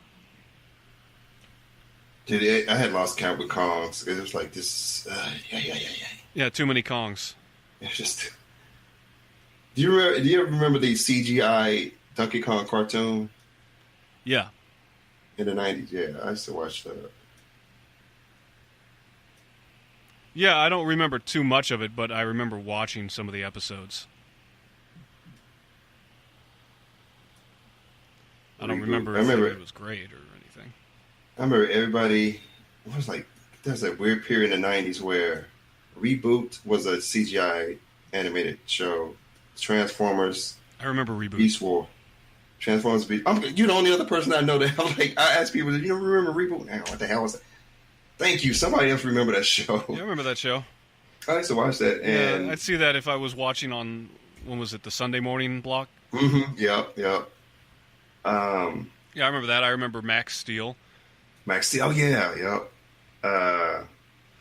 Beast Wars. Mm-hmm. The Donkey Kong cartoon. I don't remember another CGI cartoon that came out. It was like it was going through this phase where everything was a CGI cartoon at some point. Yeah, they're just spamming CGI because, Toy Story was hot, and they thought, oh, this is the way of the future now. Everything goes CGI. Yeah. Yeah, they abuse that. They abuse that anytime they get a new technology and they see one example that works, and they're like, oh, everything now like this. Everything. Oh, man. I remember the old 80s Donkey Kong cartoon. I think it was Dak Hubert and... I know Pac-Man had his own cartoon. But I think it was like Donkey Kong, Hubert, and I think that was it. I know they had a cartoon. They were wearing like 1950s jackets. I can't remember if Donkey Kong had something like that. I don't remember if it was part like Captain Nintendo or Captain N. It wasn't Captain N. Yeah, Captain N had that like 1950s high school jacket. Okay, I remember Cubert or somebody had some similar outfit when he was talking and everything. He had arms, and the evil snake dude had a like 1950s Fonzie jacket on too. Cubert cartoon, so I can find at least a picture of Cubert cartoon. It's the first video game character I can remember swearing too. Oh, my mom used to crack up at that. Yeah, here it is. Yeah, Cubert Saturday Supercade. That was a Cubert cartoon. Yep, I remember this. Okay, the Snakes had like the gangster or the Fonzie jacket. I think he had like a college jacket or something with a Q on it. Mm-hmm. Yeah, I remember. It was a red and white jacket. Yeah. Oh my God, Dirty Mouth. Yeah, when he used to cuss, my mom was like, "Oh my God, he's cussing. That's hilarious." You remember Critters, the movie Critters? Yep. Yeah. I remember, like, I had to be like 7th grade, and it was the first time. I think I hadn't seen it yet, but my mom had seen it, and she called us in a room. I think she recorded it or something. So she went back to the part where the mother of the house shot the one critter, and the next critter next to him said "fuck," but it was in his language. They showed the word "fuck," but it was translated to that. I remember my mom, she's like, "Y'all gotta come see this." We were like, "It's like, really?" Oh, I'm so cool. And so she shows this part. It was like dying laughing, like that cracked her up. I was like, this is one of my favorite scenes too, because the mother goes back in the house, see them crawl up the steps, the gun just come out, and bam. That was a pretty funny scene. But to see my so-called straight-laced mom was just, her sense of humor. She just thought that was the funniest thing ever. Critter getting his face blown off. Look like little. But the cussing part, that's the part that made her like, this is funny as hell. Yeah, I got to see this movie. I had to be one of my favorite movies. 80s movies. Absolute classic. Right up there with Killer Clowns from Outer Space. Dude, I don't know if you're joking that, but I fucking No, love I'm not. I'm not joking. Oh, I know how much people love that movie. Yes, I love Killer Clowns from Outer Space. So much that they named a band after the director. Yeah. So Donkey Kong then entered, well, what was for me a dark age. The turn of the century, you didn't have anything. Donkey Kong 64 had done its damage to the franchise. The next thing you see was in 2003 with the infamous bongo-centric Donkey Konga. Donkey Konga. Oh, God. And the year after, they followed up with a sequel. They did? Is that the Jungle Beat? Jungle Beat was separate. Or no. What is... Yeah, it was... No, I'm saying, was that the follow-up to it? That was a GameCube game? Donkey Konga 2, and also the same year, Donkey Kong Jungle Beat. Oh, okay. What the fuck? Okay, that was a Conga and a Conga 2 and then a Jungle Beat. What was it? King of Swing? Was there a similar to Clue Clue Land? Was there a was Jungle Beat like Conga or was it I never played any of these. Well, I guess these were on the 64? No, GameCube. I think they were all on GameCube. Wow. It says it's a platformer. What was that game? Yeah, you could use the bongo, though. Oh, okay. There was a game on Dreamcast. Use not Parrot. What do you call those things? There's some music beat game like that, but use the. Oh yeah, there's a good number of them. There was, I believe, Pump It Up. DDR, of course. Well, this one was you attached the control because Dreamcast also had a fishing rod, like an actual fishing rod. You hooked up to the controller port, and you actually fish with it. You could use a controller too, but Congos, they had some beat game where you had to shake. What's those Mexican rattles? I know what game you're talking about, but I don't know what it's called. Yeah, I remember that on Dreamcast. I'm trying to think if Congo was something similar to that, because at that time, that weird period, but that was still, well, I guess Dreamcast died around 2000, 2001. But it was like somewhat of a flood of these music games that you had to, I guess before Guitar Hero, or I don't know if all those came out around. Oh, dude, I used to go to the arcade back in like middle school and do those games. There'd be like a gang of kids just like gathered around, judging each other. They were popular. They were fun as hell. There was one that was like DDR, but the buttons were on diagonal angles instead. It was okay. Step It Up or Pump It Up or something like that. It had a bunch of like catchy J-pop songs. It was good times. It was a simpler time for sure. Oh yeah.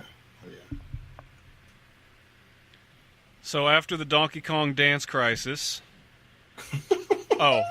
worth mentioning at that same time though, in 04 and 06 respectively, you had Mario vs. Donkey Kong 1 and 2, which were successors basically to the Donkey Kong 94 style of games. So you had more extensive versions of Donkey Kong based on the classic Donkey Kong arcade games. I never played them. Did you? I played demos of them. They're actually fun. Wish I never did buy them, the full game of it though. But I probably play the hell out of the demo for some reason, but never buy the game. I might have to see if I can. DSi. I think. Yeah. DSi where? Yeah, it's been so long. I'll see if I can find them. Try to play them. Then in 07, you had Donkey Kong Barrel Blast, Diddy Kong Racing DS, and DK Jungle Climber. A Nintendo DS game. I do not remember that game at all.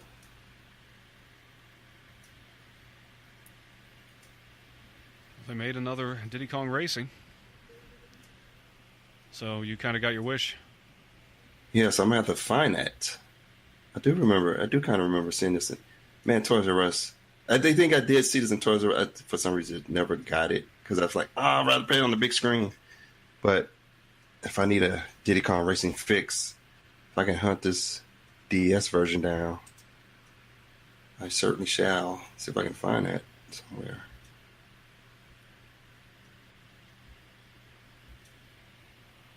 So DK Jungle Climber. I do not remember this game. I really don't either. It was the sequel to DK King of Swing. What was King of Swing? Oh, I already mentioned that one. That came out a few years before. No, I'm just trying to... Oh. I'm trying to think, where was I when this came out? Because... Still butthurt about Donkey Kong 64, maybe? I could be. Yeah. I think I just like, Donkey Kong is dead. I tapped out after 64. It's like, I can't. I just can't. In 2009, you had another entry in the, which I guess by this point it was becoming something else. So you had Mario and Donkey Kong 2, March of the Minis. And in 2009 you had Mario vs. Donkey Kong Minis March again. I think they started going in more like a Lemmings direction. Because there were a bunch of mini toy Marios. Yeah, because this one's more puzzle-based. I mean, the other Mario and Donkey Kong games were puzzle-based too. Yeah, they were, but...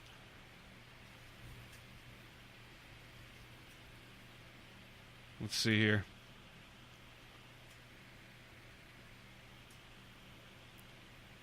So the third game in the Mario vs. Donkey Kong series,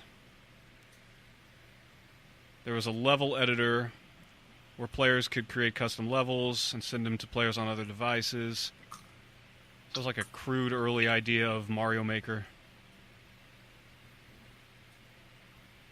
Alright, what else did we have after that? 2010, Mario vs. Donkey Kong Miniland Mayhem and Donkey Kong Country Returns. Donkey Kong Returns is so good, except it's a Wii game, and you had to. I think you can. You can use the retro controller for it, but it felt like they wanted you to use the Wiimote. So I think I started playing it with the Wiimote first, and it felt more comfortable with that. But then I ended up getting Donkey Kong Country Returns on the 3DS, and I prefer the handheld version of this game. Yeah, the Wii... Sorry, go ahead. Fuck the Wii. Damn, hot take. Yeah. Other than Mesa on the Switch, and Klonoa on the... Switch. On the Wii. Everything else on the Wii, looking back at certain games. What about that Brawl, man? I played some of it, and then I think I almost went back to the GameCube Smash Brother game. I couldn't get into it for some reason. It wasn't bad. I just didn't have the interest level in the Wii version of this game. The Smash Brothers. I don't know why. It just did not take off with me. And I enjoyed Donkey Kong Country Returns on the Wii until it was like, I have to... Yeah. And then a handheld version came out of the same game. It's so much. It's just, it feels conventional. I don't mind the small screen. It's the same game. It feels great. It feels like a game should feel. That swinging shit, I just could. I'm over it. The damn Wii. Well, and I'm sorry. I don't want to shit on the Wii too much. I did enjoy the games I do have on. I still have it actually. It's just outside of Mirror Mesa, which fits the Wiimote pretty good. I think one of the few games that does. I just.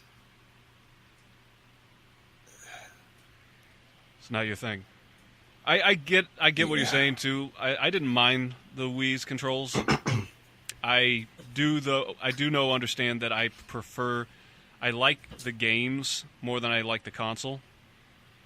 Yeah. But I do still give Nintendo what's due for them. That really did help bring them back for a while. It did do that. Even though the next system was a commercial disaster.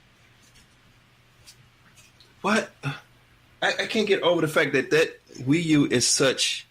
I do praise that. I think it was one of the better systems that they had. It was so shit marketed, and the name just made no fucking sense. I don't know why they didn't just say Wii 2 or something different. Or just give it a whole new name. Whole new name, but it threw people. Like, people didn't know if it was an attachment. People thought the U meant upgrade. It was just poor marketing, and it's like, y'all got something great here on your hands, man. Y'all just found some way to screw that up. The Switch is what they should have done with the Wii U. Pretty much. I love the Switch, but... Well, it's kind of like a prototype of the Switch. Yeah, but damn.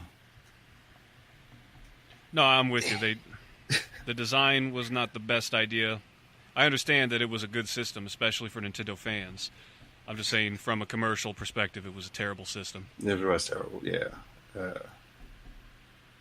So in 2013, those damn minis just kept on coming. 2013, they had Mario and Donkey Kong minis on the move. Apparently, somebody's buying these games. I didn't realize how many they made. Then in 2014, Tropical Freeze dropped.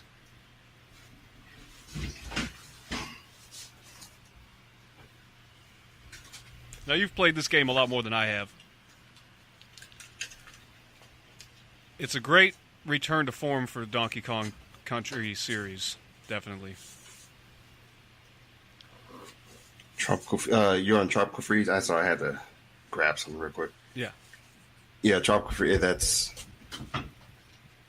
You talking it to me for a game from 64, Donkey Kong 64 to Tropical Freeze, or even Donkey Kong Country Returns, those two are fantastic. It's like, I should have stayed on this track a long time. Like, it feels like Nintendo, obviously the Donkey Kong Country from back in the day. I love both those games a lot. Highly recommend Tropical Freeze and Donkey Kong Returns. Or at least the 3DS version of Donkey Kong Returns. Tropical Freeze I think it's on the Switch. Get the Switch version. Yeah, they brought it to the Switch. Yeah, which I have. So, highly recommend Tropical Freeze on the Switch. So then the last original title in the franchise was released in 2015. And that is Mario vs. Donkey Kong. Oh my god. Mario vs. Donkey Kong Tipping Stars. Is this another March toy game? This was on the Wii U. Damn, I totally... It sure was. You had another Mario vs. Donkey Kong series, which I get they were trying to bring back the magic of the original Donkey Kong. With new twists. For the 3DS and Wii U. Yeah, it's for the 3DS. Well, get the Wii U version. I mean, the 3DS version. Gosh. It's the first Nintendo-published title to support a cross-purchase concept, and the first Nintendo 3DS title to support Miiverse stamps. The fuck was a Miiverse stamp? Couldn't tell you. I guess similar to what Mario Kart did when you unlocked or you did races, you got these stamps. I think that's Mario Kart on Wii U on the Wii that did that. I don't know if the Wii U did that too. Maybe the Wii U may have done that too. Version of Mario Kart. I'm assuming the stamps was kind of the same idea. Yeah, just little stamps you could put up. I don't remember what they were good for. I just remember, it's a collectible. Yeah, that was pretty much it. Not much you could do with it though. You could look at it. Yeah. Okay, this is weird. I'm weird. For me to just say, fuck the Wii.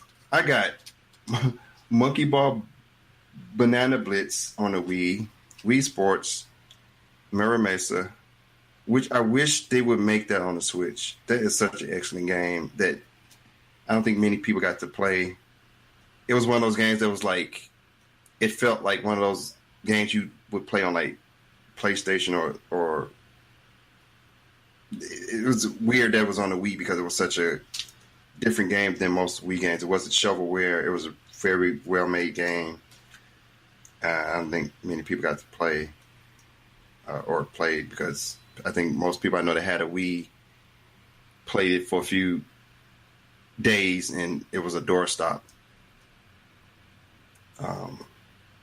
Mario Kart, Zelda Skyward Sword, Twilight Princess, Star Wars Complete Saga, the Lego Star Wars, Animal Crossing, Mario All-Stars, Klonoa, Donkey Kong Country Returns, New Super Mario Brothers, Mario Galaxy 1 and 2, Smash Brothers Brawl, Super Paper Mario, Sin and Punishment, The Blob, and Metroid Prime Corruption 3. Prime Corruption.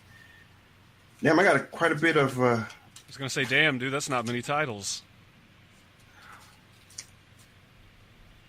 Which is still a lot for the Wii. Because I was so picky about Wii games because it was like, I'm surprised I got this many for that system. Oh, and Monster Hunter 3 for the Wii. Surprised I have any of these. You know where the Wii, besides Nintendo diehard fans, you know which demographics the Wii really shined with, though? Yeah. Yeah. Not us. And then the Wii U, other than outside of the downloaded digital stuff, Mario Party 10, Mario Maker... I got a missing disc here. I don't know what was that. Mario Kart 8, Super Smash Brothers Wii. I'm sorry. Super Smash Brothers Wii U, Pokken Tournament, Super Mario World, and Hyrule Warriors, which is most of these are on the Switch now. I think. And whatever I had. I think Bayonetta 1 and 2. I think I have one. Oops, sorry for that. Bayonetta 2, 1 and 2 on the Wii U, which is now on the Switch as well.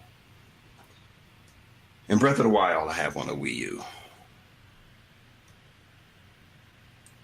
Trying to decide what I'm going to do about that game. I finally got my buttons to work correctly, so I'll probably just finish the game on the Wii U. Breath of the Wild? Yeah. I see. I had never finished it because somebody I lived with screwed up the buttons, and I had to figure out how to fix it. So I got to get back on that game. I don't remember jack. I got to remember where I was at. Oh, yeah, you got to beat that game at some point. Play it, yeah. I got to beat so many games I got to finish beating. I got to finish. Lots to do. Well, that pretty much covers Donkey Kong for me. Okay. Well, a game I wanted to discuss is a game that came out on the original Xbox called Otogi Myth of the Demons, and the sequel to it was Immortal Warriors. And these games were made by From Software. This is before people know who From Software is now because of the Dark Souls games. But From Software did the Armored Core series. I think those were my first games I played with from them were the Armored Core games on the PlayStation and PlayStation 2. Then they did Bloodborne, Sekiro. But this little known game, 2 games they did, which to me is two of my favorite games ever. They had destructible backgrounds.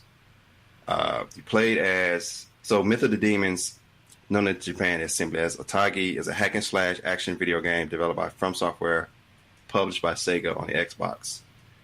And for some reason, they have not made this compatible with the Xbox 360, which frustrates me because every time I get a refurbished or new Xbox, original Xbox, it dies. So I want to play this game.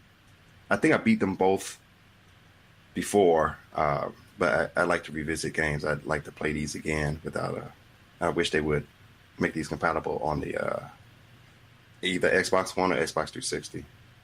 The game is followed by the sequel titled Otogi 2, Immortal Warriors in 2003. The plot is Reiko Minamoto was born into a clan of executioners under Emperor's command. Reiko was given the orders to kill his own father.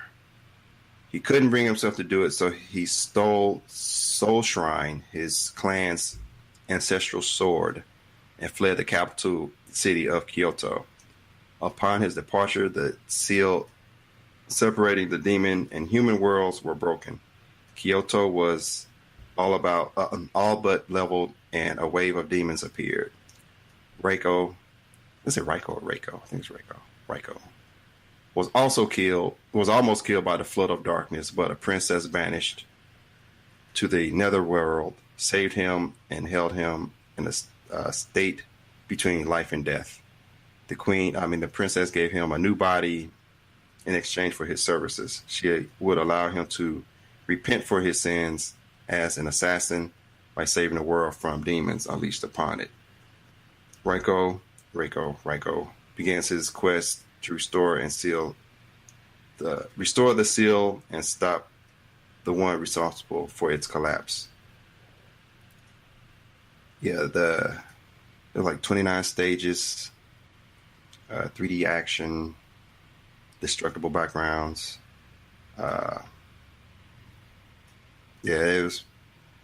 played the hell out of that game when it came out. It was hard. I said the levels got much, much harder towards the end, but I was like, when I beat Ninja Gaiden on Xbox, I was like, if I can beat this hard ass game, I think I can beat anything, because Ninja Gaiden was crazy hard. I ended up beating that, and Otogi was one of those unknown games that came out. It was one of those games like, how did this not? Nobody knows about this game, but I would wish they remake this game, even with the Dark Souls and From Software being kind of known now. I would love for them to remake this game at some point, or at least make a new sequel to it. In Otogi 2, you played Reiko and I think 3 other characters. I don't remember all their names, but yeah, I thought part 2 improved on the second one. I love the gameplay of it. Not much more I can say about that game other than From Software, please remake this game or make a sequel, make a part 3, do something with this. This game was so cool. Graphics, everything at the time was.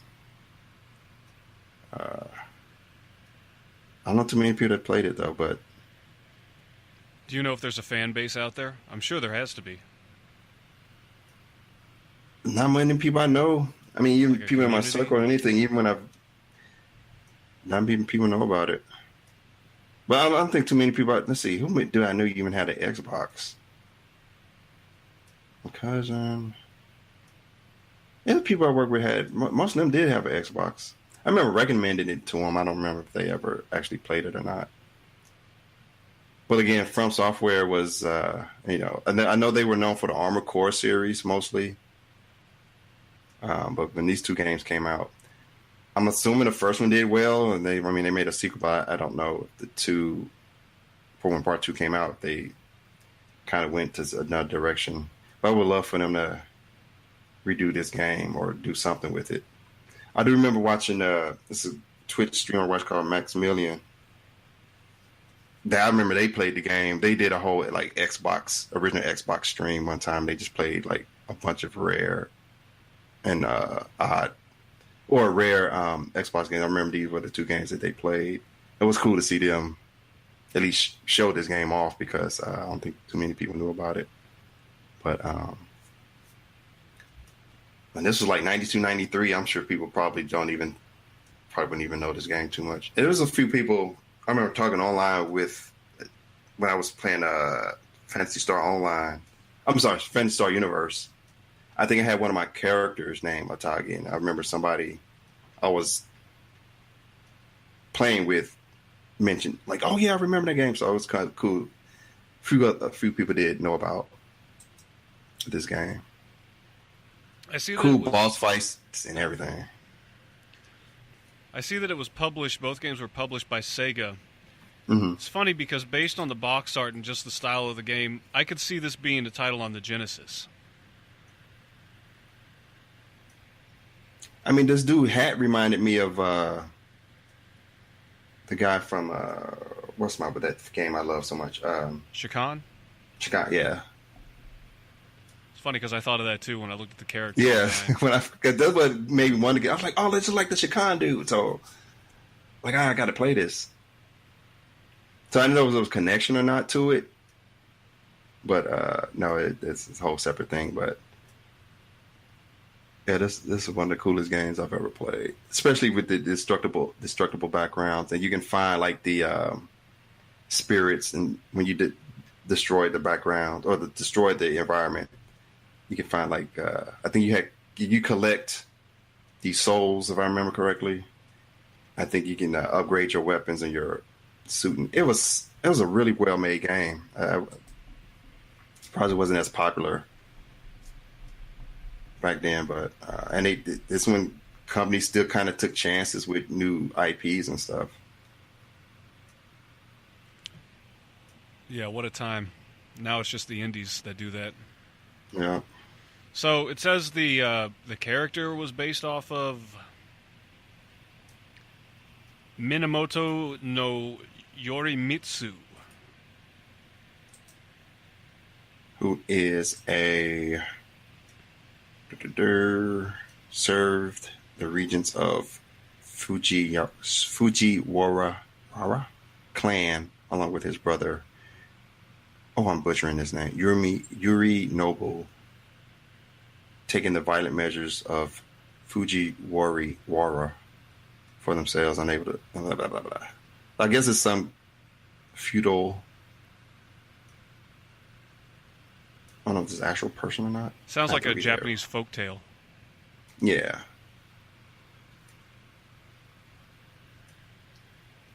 So that's kind of cool. Yeah, I don't think you can get this game like outside of Xbox, the original Xbox. I don't know that you can find it anywhere else playable. Well, Sure. legally. Well, yeah. It says here It's such a cool game. You say you like them both, right? But you prefer the Yes. second one? No, I like both of them. I think equally. I have a fondness for, like, I can play the first one as well as the second one, and to me they feel. No, I was saying the second one had more characters to play with. Oh, okay, yeah. They expanded on it, so it was they made it better. But if between the two, I personally can play both of them. I think they're both excellent in their own on their own. It just part two expanded on part one and just let you play more characters. I was watching some videos on the original, and I heard people compare it to Devil May Cry. What do you think of that? The only thing I've seen similar is, the hack and slash part, and then maybe the way when you collect souls or spirits or whatever they were called in the game. What were they called? And you can, when you go to like the menu screen, you can attach it to, I think, your weapons and stuff. Other than that, I thought Bayonetta is closer to Devil May Cry. I never thought this game was that. Never felt that way with this game. I think it's just when a game is hack and slash, people instantly just be like, Devil May Cry. Where you don't really shoot. I don't know. I don't get that comparison at all. Yeah, I would say Bayonetta is the only other game that would be similar to Devil May Cry. This game here, I thought it was just a 3D hack and slash, which back then, what was popular back then? You had the Metal Gears, Time Splitters. So I think you kind of started getting into the first-person shooter stuff. Halo. So hack and slash games were like not a lot of them was out back then. From what I can remember, everything was, you had a lot of action games, but it mostly was shooting or first person or third person shooting, or it was like stealth games were kind of big. Hack and slash was not. So it was rare that, from what I remember back then, to have a hack and slash game at all. I want that many back between that and that time period as far as what was popular. Was there voice acting? Yes, it was. From, I think, the princess, I think she did most of the talking. I like the sound effects of the enemies when you killed them too. That was pretty cool. They have some really cool boss designs, level designs, especially when they being destructible. The animation, everything about this game was so fucking cool. That's one of my top 2 favorite games ever. This one and the sequel. One of my favorite games. Played the hell out of these. It was a short-lived franchise, though. Unfortunately, that's why it's like, well, here's your chance. Like, man, make this game. Well, God would love for them to make this game again. Well, I always think of, and I know I always go back to this game, but Earthbound, because that was a game that wasn't popular at all when it came out, but it took about a decade and it really built up a fan base. Now, I know this game came out, the last one came out in 2003, so it's more than a decade ago, obviously, but you never know. Well, I think Earthbound, because there's certain genres that, RPGs, it's hack and slide, like, but then, Dark Souls and stuff is kind of... I'm being generous. Brought that back. I'm definitely being generous with that comparison, but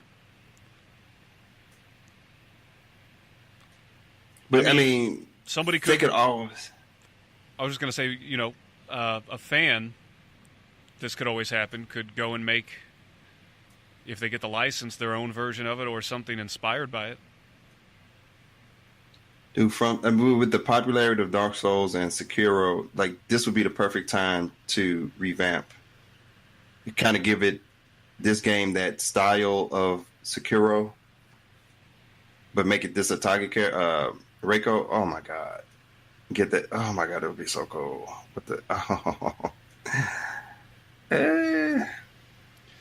it definitely looks like a game that would work today. Yeah. Oh my goodness.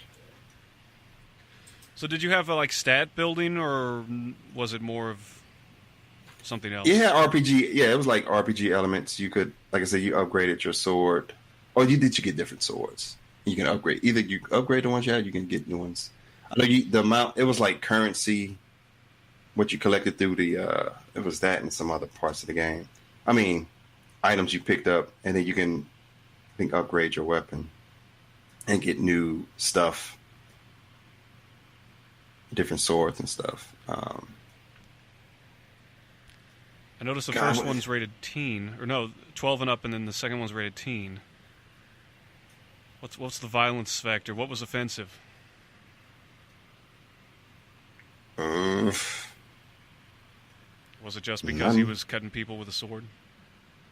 Yeah, but that was like when you cut them, they would.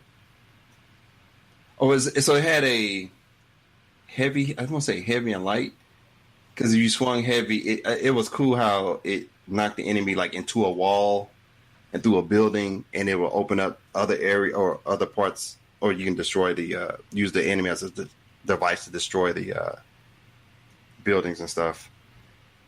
But it wasn't I don't remember, there wasn't blood or anything in it.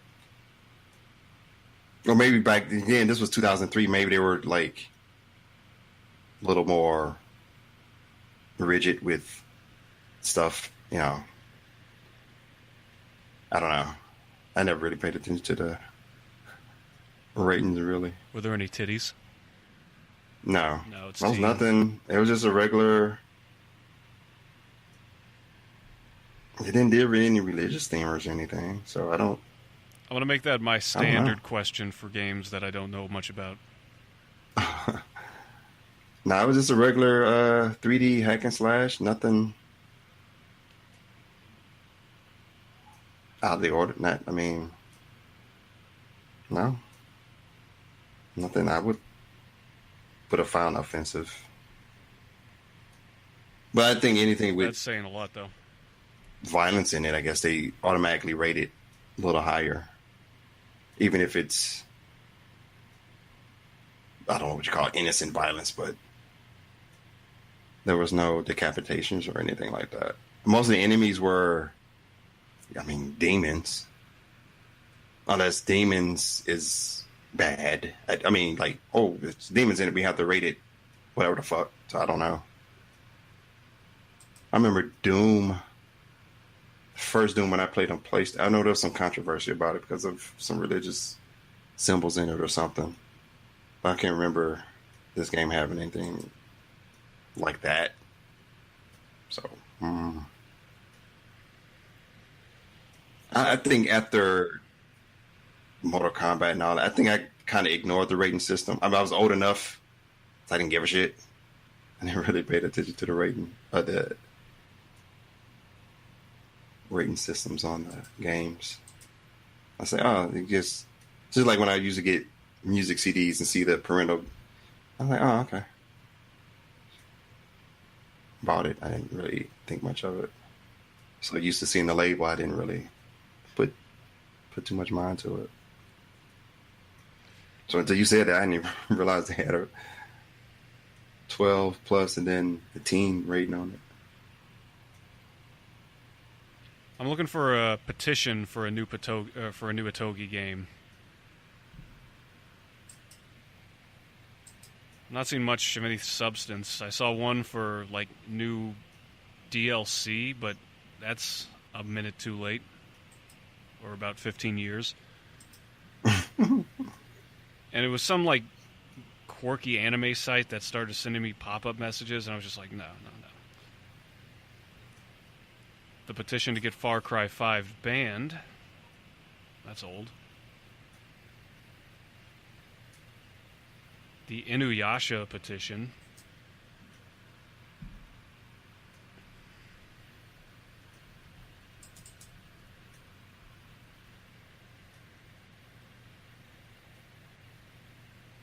What's this? I saw this somewhere else on that petition page. Otogi Secret Spirit Agents? Oh, it's a card game. It's a fantasy card game. Oh, okay. And there's nothing of substance on this page. It was just one of those custom wiki pages you can make, and they just made this really basic entry for it. Princess Iron fan, Otogi Secret Spirit Agent, Mira fan. Yeah, so apparently, I don't know if it's related to the Otogi franchise that you're talking about.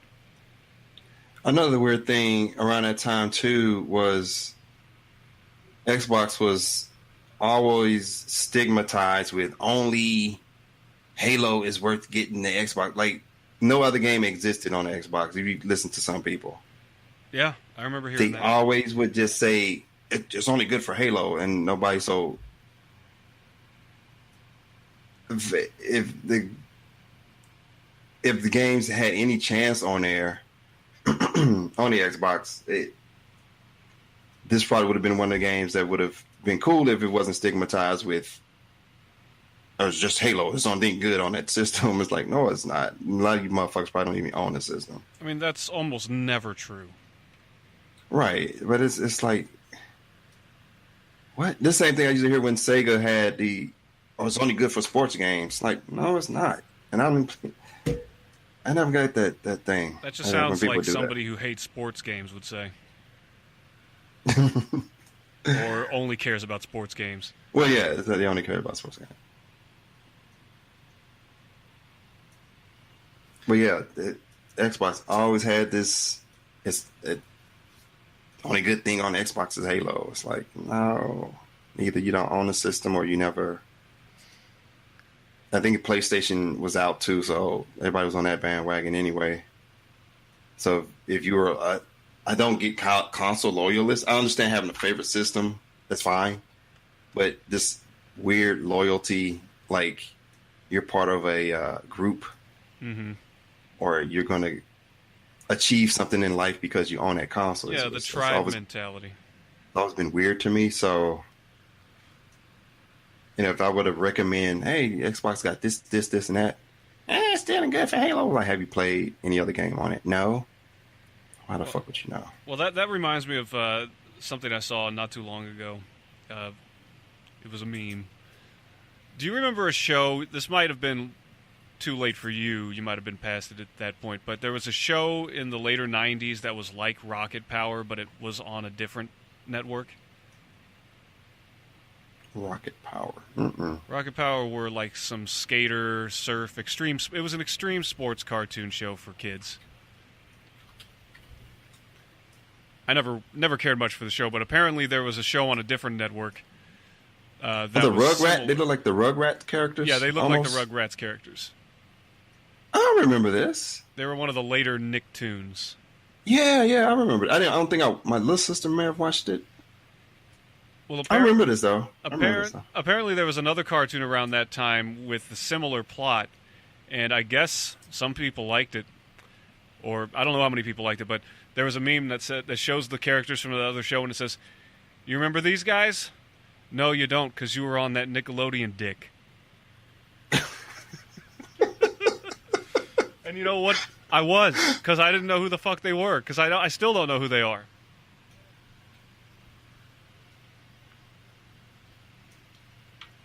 I mean, I watched Disney Afternoon. I watched the WB. Wait, so what is this weird battle between Nick stuff and Disney stuff?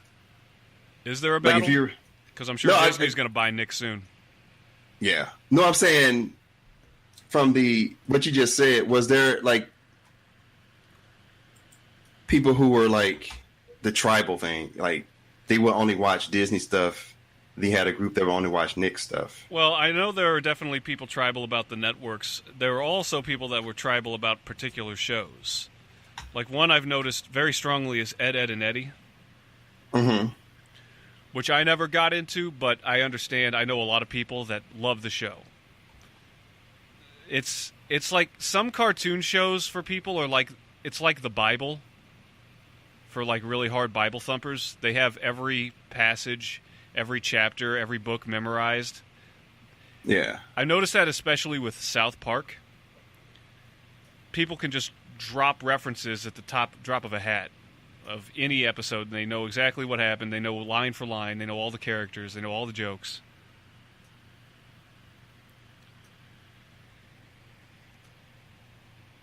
My point is, we need Otogi loyalists. We need more. We need an uprising of Otogiites. Unfortunate. Yeah. If this game had been backward compatible, I think it would have garnered. I think it would have been able to do that, but it's not backwards compatible with 360 or the Xbox One, and it's not even like Psychonauts. Some of these other games that's on there are. I'm like, why is this? This is a From Software game. Like, how is this game at least not even Panzer Dragoon Orta, which I don't know anybody else that played it but me. Panzer Dragon and Aorta. That's them. I mean, that's only backwards compatible. So it's weird that I just find this game is not on there. These two games aren't on there. It's one of those sleeper classics. God, what did I watch? I was past grown when I started watching Nick at Night. I mean, not Nick at Night, Snick. I was watching all that. What about Roundhouse? I was just about to say that, yeah, because I'm about to say that the show with it. I just love Roundhouse. I should watch Roundhouse. Are You Afraid of the Dark? Rocco. Was Are You Afraid of the Dark on Snick first? That's where I first saw it. Okay, yeah, I used to watch the shit out of that one. Eventually, they moved it to the daytime hours. Oh, did they? Oh, okay. I don't know when Nick at Night came around. I want to say that was after Snick, but I used to know that, but I always knew Nick at Night when I was a kid. It was always around. Oh, okay. What else did I watch? I think something came on after. Was Goosebumps? That wasn't on Nickelodeon, right? That was on. Not like during the time that I watched it. Okay. But in my opinion, that whole network's gone to total dog shit. Yeah, most of these networks. I think after Rock. Oh, Ren and Stimpy. My dad got me into Ren and Oh, Stimpy. all It was classics, man. The Rocko's Modern Life. Salute Your. I don't think Salute Your Show used to be on Nick and Nolan, but I don't think it was like a Snick show. No, it was definitely on Nick, though. There was Salute Your Yeah. Shorts. There was Hey Dude. Oh yeah, I forgot about Hey Wild Dude. and Crazy Kids, you said. There was Guts, which was like a Kids Gladiators. I watched the shit out of that for some reason. I remember Wild and Crazy Kids. That was on every Sunday morning. Temple of the something. Legend of the Hidden Temple. Temple. Yeah, I used to watch that. Yeah, I saw a video this guy did where he went into detail on how they did that show. Like a lot of game shows, they would just like film episodes back to back to back in like a few days, and then they would put them out. They would crank them out over time. And they talked about like some of the hazards, some of the ways they had to manipulate things in order to get the kids to cooperate. You know, they had to screen all those kids because you didn't know if they were going to piss their pants in the middle of the temple. Ah, okay. And then only so many, there was like a very, very small number of kids ever completed the temple. Because I remember watching the show, I always went in with false hopes. I was like, oh, they're going to get it this time. They're going to get it. Then they didn't. Right, yeah. Normally because they couldn't find, I think it was like the pieces of the token. Oh, no. It was always some kind of old artifact based on the story that they would tell in the middle of the show. God, I used to watch that. And now I used to watch, this was mid to late 80s, Double Dare. Then it went to Family Double Dare, and I was like, it was more fun for me when it was not the Family Double Dare. Well, it's still Double Dare, but I watched the fuck out of that show. That was one of their oldest game shows. That was one of Nickelodeon's oldest shows. Yep, I've watched it every day. We had, me and my, especially during the summer, me and my cousin and my sister would sit and watch Nickelodeon the entire day. Then switch to Thundercats, Transformers, Voltron, then go right back to Nickelodeon. Now, did you ever watch them back when they were called Pinwheel? Shit, yeah. Dude, that was my... Pinwheel seemed like it was on like 4 hours. I think it was only an hour show, but it felt like it was on an entire day. I used to love Pinwheel. I wasn't around to see it, but I've read about it. I used to watch... wasn't it You Can't Say That on TV? It was that one. You Can't Say That on television. Which one was Alanis Morissette? Maybe that was the one where they used to get... Oh, that's right. She was one of those child actors. She is, yeah. I don't remember which show. I wasn't around for that, but she was definitely there. You can't do that, or you can't say that. One is I you forget can't do if that it was television. which one. Yeah, I forget which one. But she was, and there was a show called either 13 or 15. Ryan, what's the dude that played Green Lantern? He played Deadpool. Ryan Reynolds. Yeah, he was like, I remember he was on the show. He was like 15 years old, 13 years old. It was like a weird preteen or teenage soap opera. It was odd. Well, yeah, but he was on that show. Now Nick's full of that. Yeah. There's sitcoms. Oh, is it? I call them kidcoms. Bunch of Clarissa preteens. explains it. Clarissa explains it all. Yep, forgot about that one. Alex Mack, I used to watch. I think The Secret World of Alex Mack. Yeah. What's the girl? God, she was like the bad girl on the show. She played Jessica Alba. Damn, I think Jessica Alba was like. Was she in that? Yeah, she was like a kid on that, like a teenage, late teens, early teens, somewhere in there on Alex Mack, if I'm not mistaken. I think she was like the arch enemy or something. Used to tease Alex Mack or some shit. It's been too long. I just remember the premise of the show, but what was the name of the chemical? I remember the name of it. It was like GC-161. I think so. Oh yeah, that was mixed up with something. She got this strange chemical, and I just remember she could turn into an ooze and other things. I think the ooze was the big deal because they're like, "Oh look, she's turned into a real puddle. This is like Terminator 2, dude." Wouldn't that be funny if they if we found out?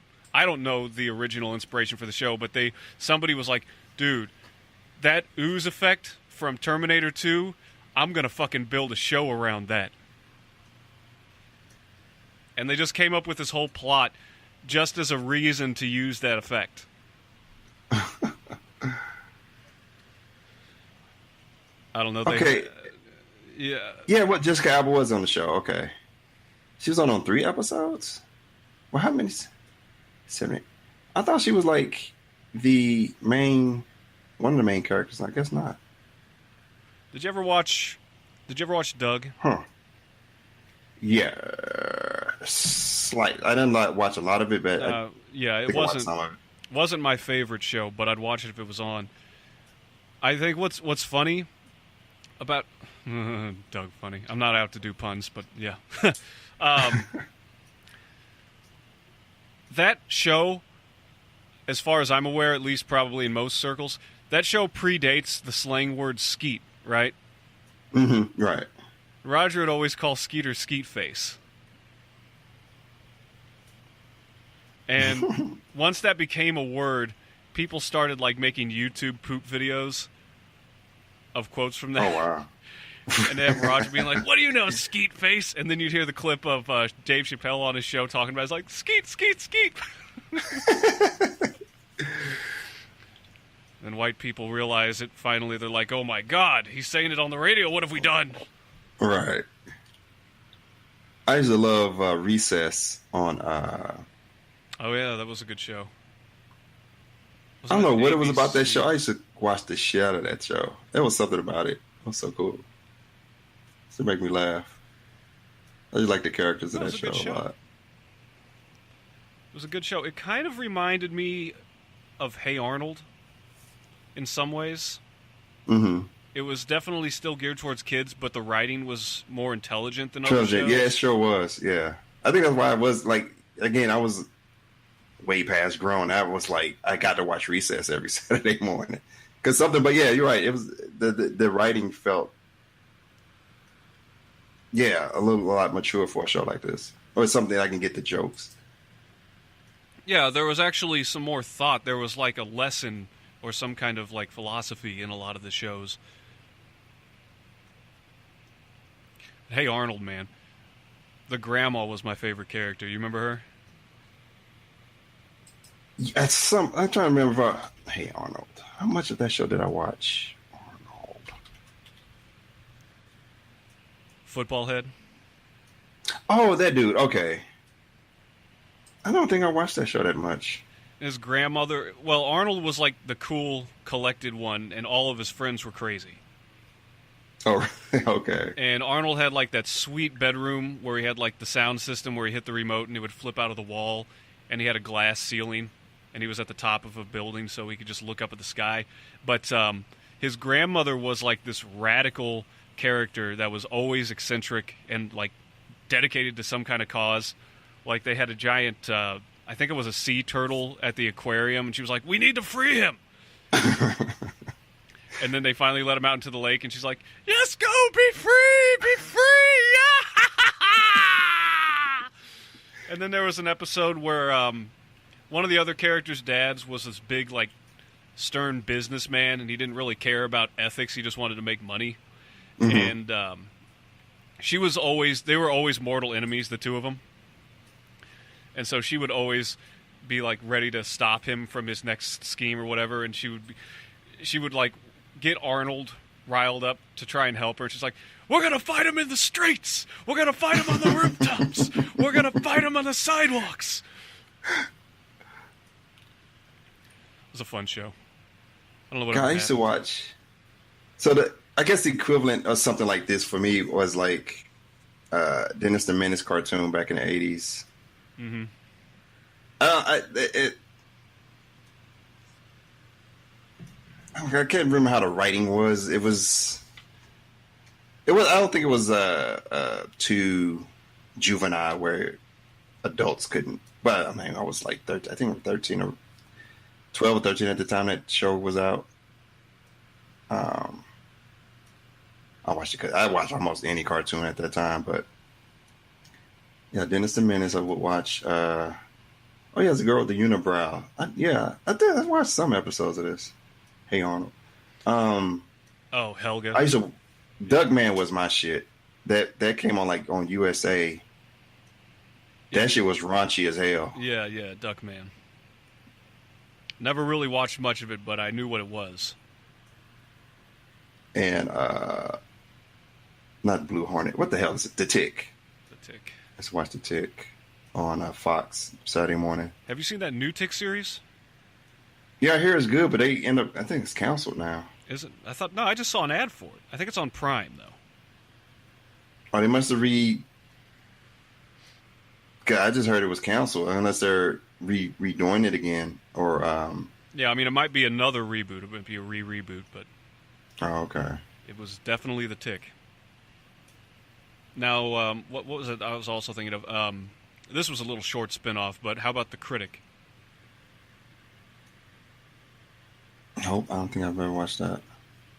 It was a character on The Simpsons, voiced by John Lovitz, and he was oh shit a snotty movie yeah, critic yeah. that hated everything. Yeah. I do remember that. Yeah. I remember it was a short-run spin-off series, and then they revived it on the internet way back in the earlier internet times, like the late 90s. Oh my God, I forgot all about that. You ever watch the PJs? Yeah, I remember the PJs. Yeah. With Eddie Murphy. Yeah, Eddie Murphy's. Well, yeah. Yeah, I remember in Futurama they took a jab at it after it was canceled. Oh. Because they had like the sewer lid from the show in there, and they said something like, "What? It's not like that show is aged poorly or anything." Was that dinosaurs? Oh, now you're going the puppet. Yeah, they were like the Flintstones, but dinosaur version, like actual dinosaurs. Yeah, I remember that. When I watched that, back when that was out, I was too young to really appreciate it. I was always tripping off how, especially the boy, the male dinosaur, whoever was moving in that suit, how, even in the animatronics of the mouth and how they put expressions on there, I always thought that was cool how they, like, them motherfuckers got to be hot in those suits. But, the mannerisms and stuff well, I thought it was so cool back then. Well, just imagine what it would be like to be Big Bird or Snuffleupagus. And I have megalophobia. I think if like Snuffleupagus, large. Yeah, I don't think I could run up on Snuffleupagus. I don't like things with huge eyes either. So he would definitely. Big Bird, I think I can handle because I grew up with them for so long. Well, I would definitely be cautious about any animal my size or larger, or even smaller in some cases. Like, don't get me anywhere near a chimpanzee, for one. I've heard the stories. I've seen what's happened. Don't get me anywhere near any wild big cats or big dogs. And definitely not an elephant. Too many things could go wrong. I need a wall between me and that elephant. Do you see the video? This dude he's got to have the biggest balls on the planet. He bitch slapped a bear. In the woods? Yes, the bear, I guess he had a cabin, and the bear came to his I don't know what the hell. The bear stood up on his hind legs. The dude slapped him like a bitch. As it was standing up? Yeah. As it was on his hind legs. On his hind legs. He slapped the shit and was bitching at the bear. And I think the bear walked away. I wish I could find that video. I saw it on somebody on Twitch was watching it. Somebody I watched on Twitch was like during his little break. He was playing YouTube videos, and he showed that. I'm like, wow, the balls on this Joker. He slapped the bear, man. It was funny as hell. Then I saw another one. This kangaroo had a dog in a headlock, so the owner went over there, to save his dog. He and the kangaroo got in a fighting stance, and this was real people. It was so funny. That kangaroo will fuck him up. He's from the boxes, bastard. It was funny. I gotta find those videos. Do boxes because the kangaroo had the dog in such a headlock, like a human. It was weird, to see that. And then the owner, he came out to fight the kangaroo, and they got in a stance. instead of just the dog got free, I would have ran. Like, oh, I got my dog. No, he wanted to fight the damn kangaroo. I don't have balls like that. I'm running. He's got pride, man. I mean, he's got that. Yeah. He's got balls too, but that's some serious toxic pride. Masculinity. Mm-hmm. Sometimes it saves your life. Mm-hmm. Sometimes you need that. Stupid shit. Sometimes you just need to slap a bear. Dude, if you can find... I gotta find a video. That shit is funny.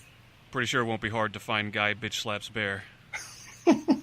Probably not too many duplicates of that one. Yeah, there ain't too many people slapping bear. I don't have the balls to do it. Yeah, I don't have the balls to go. Unless it's Logan Paul. I could see him doing that. Yeah, that's true. And then he gets mauled on camera. And that's the end of Logan Paul. I think, yeah, some people would find it. I don't have. I don't guess I've never watched enough of his stuff to hate him with the much hate he's getting. I don't know what he's done. I remember something about him walking through. There was like dead bodies hung or something. Yeah. So there's two videos that are the most notorious that I know of, and I don't watch him either, but I just see clips and hear about him from other people. The most famous one, of course, which was the one that was taken down, was when he was walking through the suicide forest in Japan, which is a very famous forest where people go to hang themselves. And they went in there, and they're saying, oh, we're going to look for a body. And then they found a body. And they got it on camera, and then he tried to play it off. I mean, it just seemed fake, his reaction, like, dude, this is heavy, man. We weren't trying to go for anything like this, man. Oh, my God, dude. They, I think, eventually re-uploaded the video. They just cut out the body. Oh, okay. And then the second one was where he faked his own murder in front of a bunch of his fans. Oh. He was behind glass in this building, like stories above, where all his fans were gathered outside watching, you know, a bunch of preteens mostly. And he's standing there staring out the window, and he has an actor walk up behind him with a fake gun and shoot him in the head. And all this fake blood just squirts out of him, and he just falls over dead on the floor. And all of his fans are just staring at him, like screaming, or some of them clapping. And so those are the two most talked about Logan Paul videos.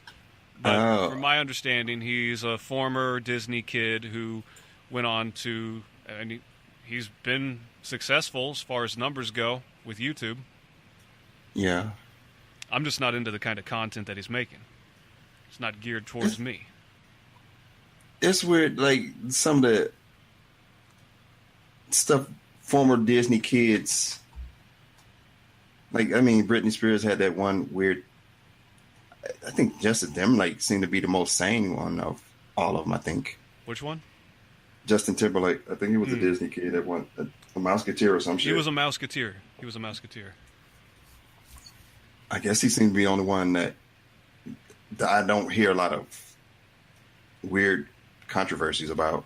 He's also about the only guy making pop music today that I can stand. Yeah. See, because when I first heard about the suicide one, the one in the, I'm like, I guess I didn't get the hate for Logan at that point. I'm like, okay, well, we see murder on the news. I don't see how this is any different. So I didn't take offense to it. But when you said about the second video, I can see like, oh, dude. I can see how people can kind of. Well, the first big stir when that suicide video came out was because YouTube removed the video, and I think they shut his channel down for a time. Mm-hmm. People were talking about, well, that's not fair. You know, by what standards are you going to start shutting people down? And it just basically went to the censorship argument. Oh, okay.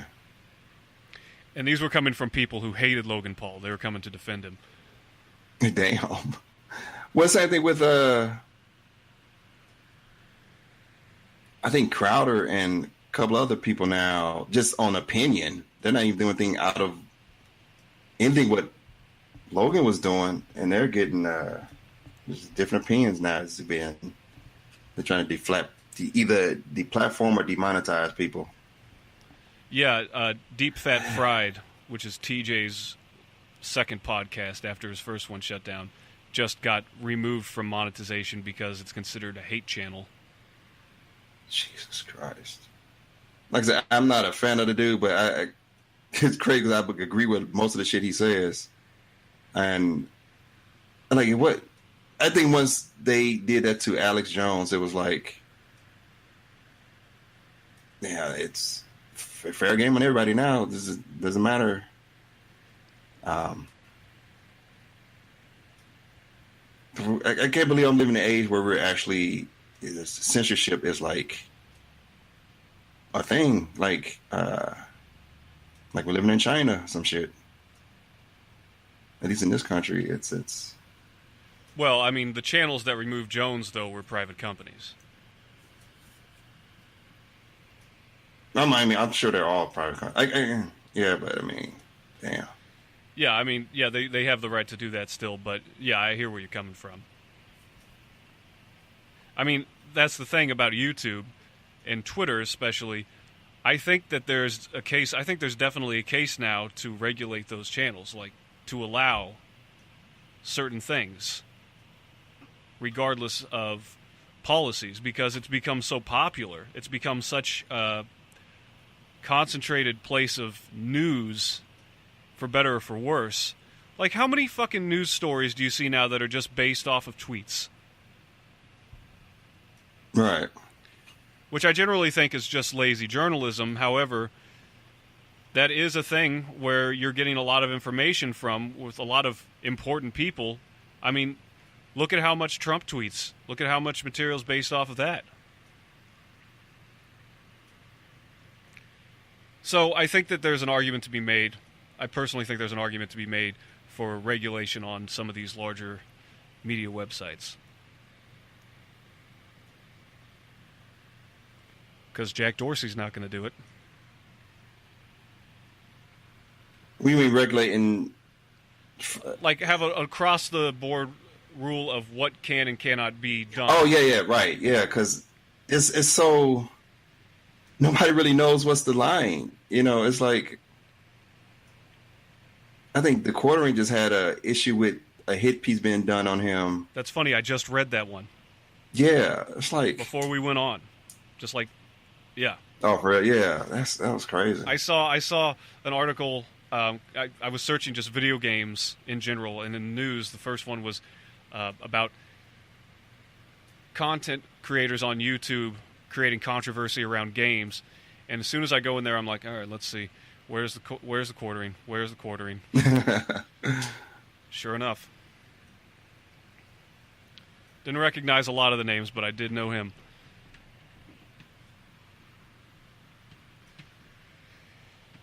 Well. Anything else, man? I think I'm going to call it a night. Oh, I am too. I'm going to get some alcoholic beverage. Yep. Sip on that for a second. I want to play a game, but I don't know what I want to play. Final Fantasy Origins. That was just something that popped up on one of the Let's Plays I follow. Did you ever watch Mike Matai? Mm-mm. He's one of the guys behind Cinemassacre. He's got a streaming channel. He's pretty funny, dude. His gaming rage is like an 11 out of 10. Huh. Yeah, you can just look on YouTube. They've got like super cuts of him just like spazzing out on games. It's usually platforms like, fuck! Ah! And he's the guy, he's the co-creator of the Nerd, the Angry Game Nerd. Mm-hmm. And in one of the top comments I read, well, gee, now we know who the real angry video game nerd is. Now, are these organic? Is he actually upset? He's legit getting pissed off. Oh, okay. Because I've watched the longer form ones, and I've seen him fucking freak out after, like, the 20th time dying. Oh, okay. I wonder if he ever played Jump King? Is that the name of it? Let me see if I can look that up real quick before you go. Yeah. I think it's Jump King.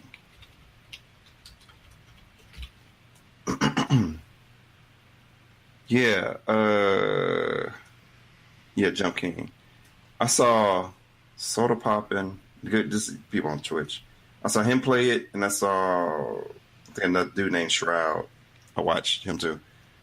I saw them try to play it, and they rage quit.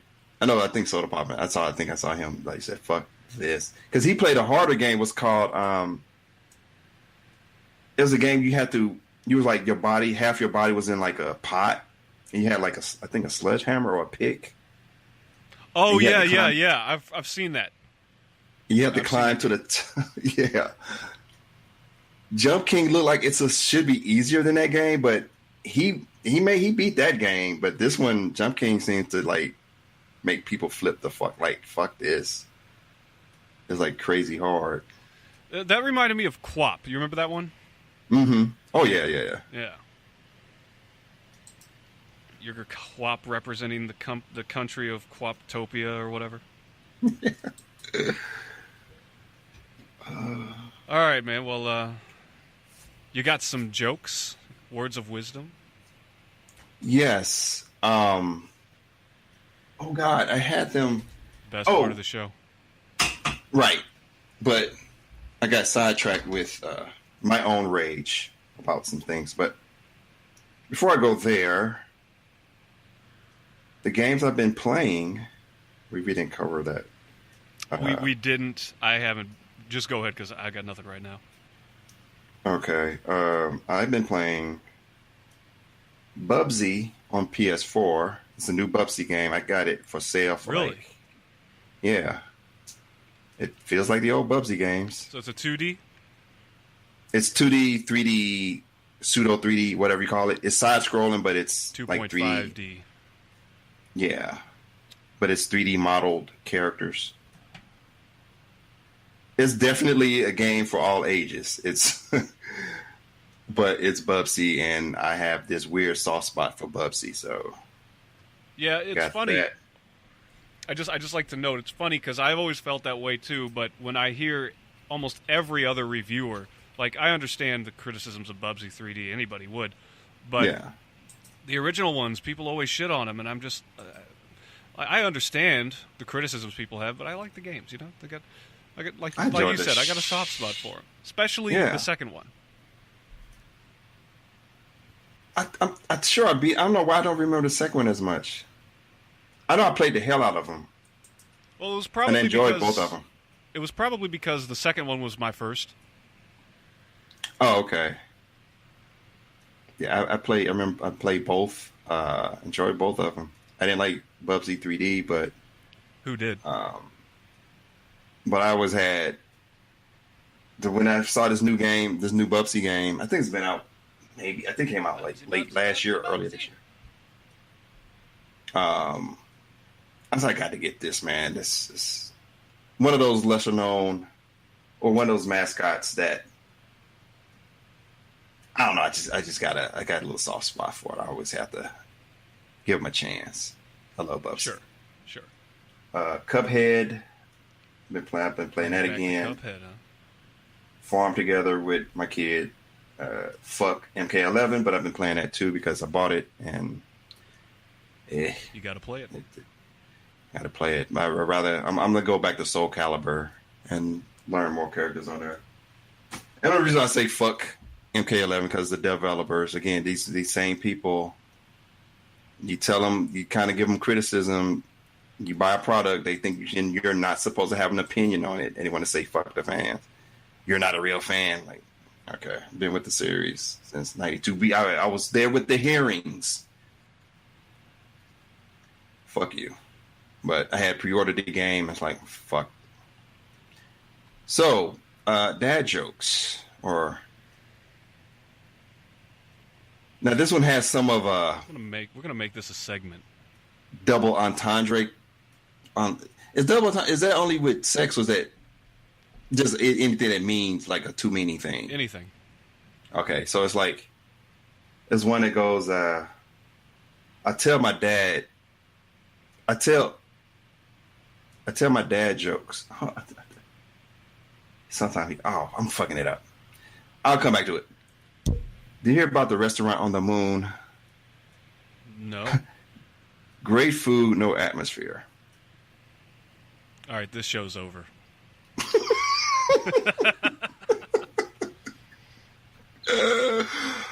Oh, here it is. I like telling dad jokes. Sometimes he laughs. I kind of thought you were going for that, like the the play on words there. I thought about going on an all almond diet, but that's just nuts. Torture. What's brown and sticky? What? A stick. I think you told that one. I did. If I did, I'm so sorry. I didn't mean to repeat that. I've seen it somewhere. Didn't mean to repeat that shit again. I think I've seen it somewhere.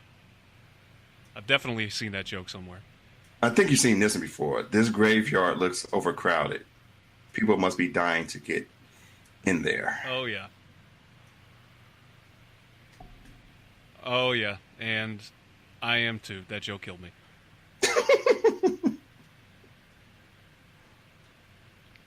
Terrible. What the fuck? Okay, what's the difference between a poorly dressed man on a tricycle and a well-dressed man on a bicycle? One wheel? A tire. You were close. A tire. Oh, God. A-T-T-I. Yeah, play on. Oh, yeah. That one you gotta see. Yeah, that's one of those. Yeah, you gotta see jokes. It was one. Don't play soccer. Wait, I don't play soccer because I enjoy the sport. I'm just doing it for. Okay, that's whack. That's not even worth my eye roll. I got one. Okay. And I think I've told you this one off the show. But why does a chicken coop only have 2 doors and not 4? I forgot. What is it? Because if it had 4, it would be a sedan. God damn it.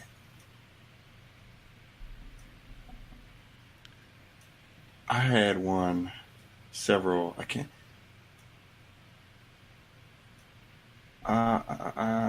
Reader's Digest. No. Is it Bored Panda the one I saw this on? I meant to text them to you, but I was like, you may cuss me out for these. They were so bad. I generally just don't respond if they're that bad. I think that's the best approach. Even when I'm writing them down or reading them, I'm like, he challenged me to write, find the worst. Yeah, I did. This one, I don't know. Okay, this says, Dad, I was just listening to the radio. I was just listening to the radio on my way to in town. Apparently, an actress just killed herself. Mom, oh who? Oh my, who? Dad, I can't remember. I think her name was Reese something. Mom, Witherspoon? No, it was with a knife. As soon as the width, I was like, yep. I know where it's going. How do you make holy water? You boil the hell out of it. Even you snickering, man. I did something right there. So I'm going to end it there. I'm going to end it on that high note. I got somewhat of a laugh, a snicker out of it. So compared to what? I don't know. Oh my God. There it is. Make like a soundbite the dad joke segment. These are so bad. All right, well.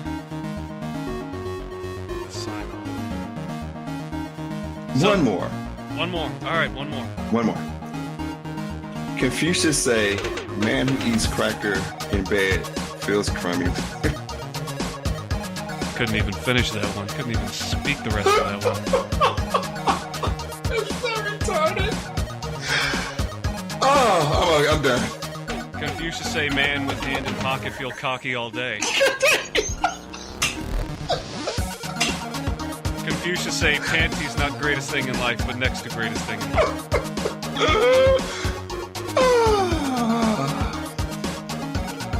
Confucius say, this show over. Yes. Confucius and Zuver say, Come up with some good jokes, or else you're nothing.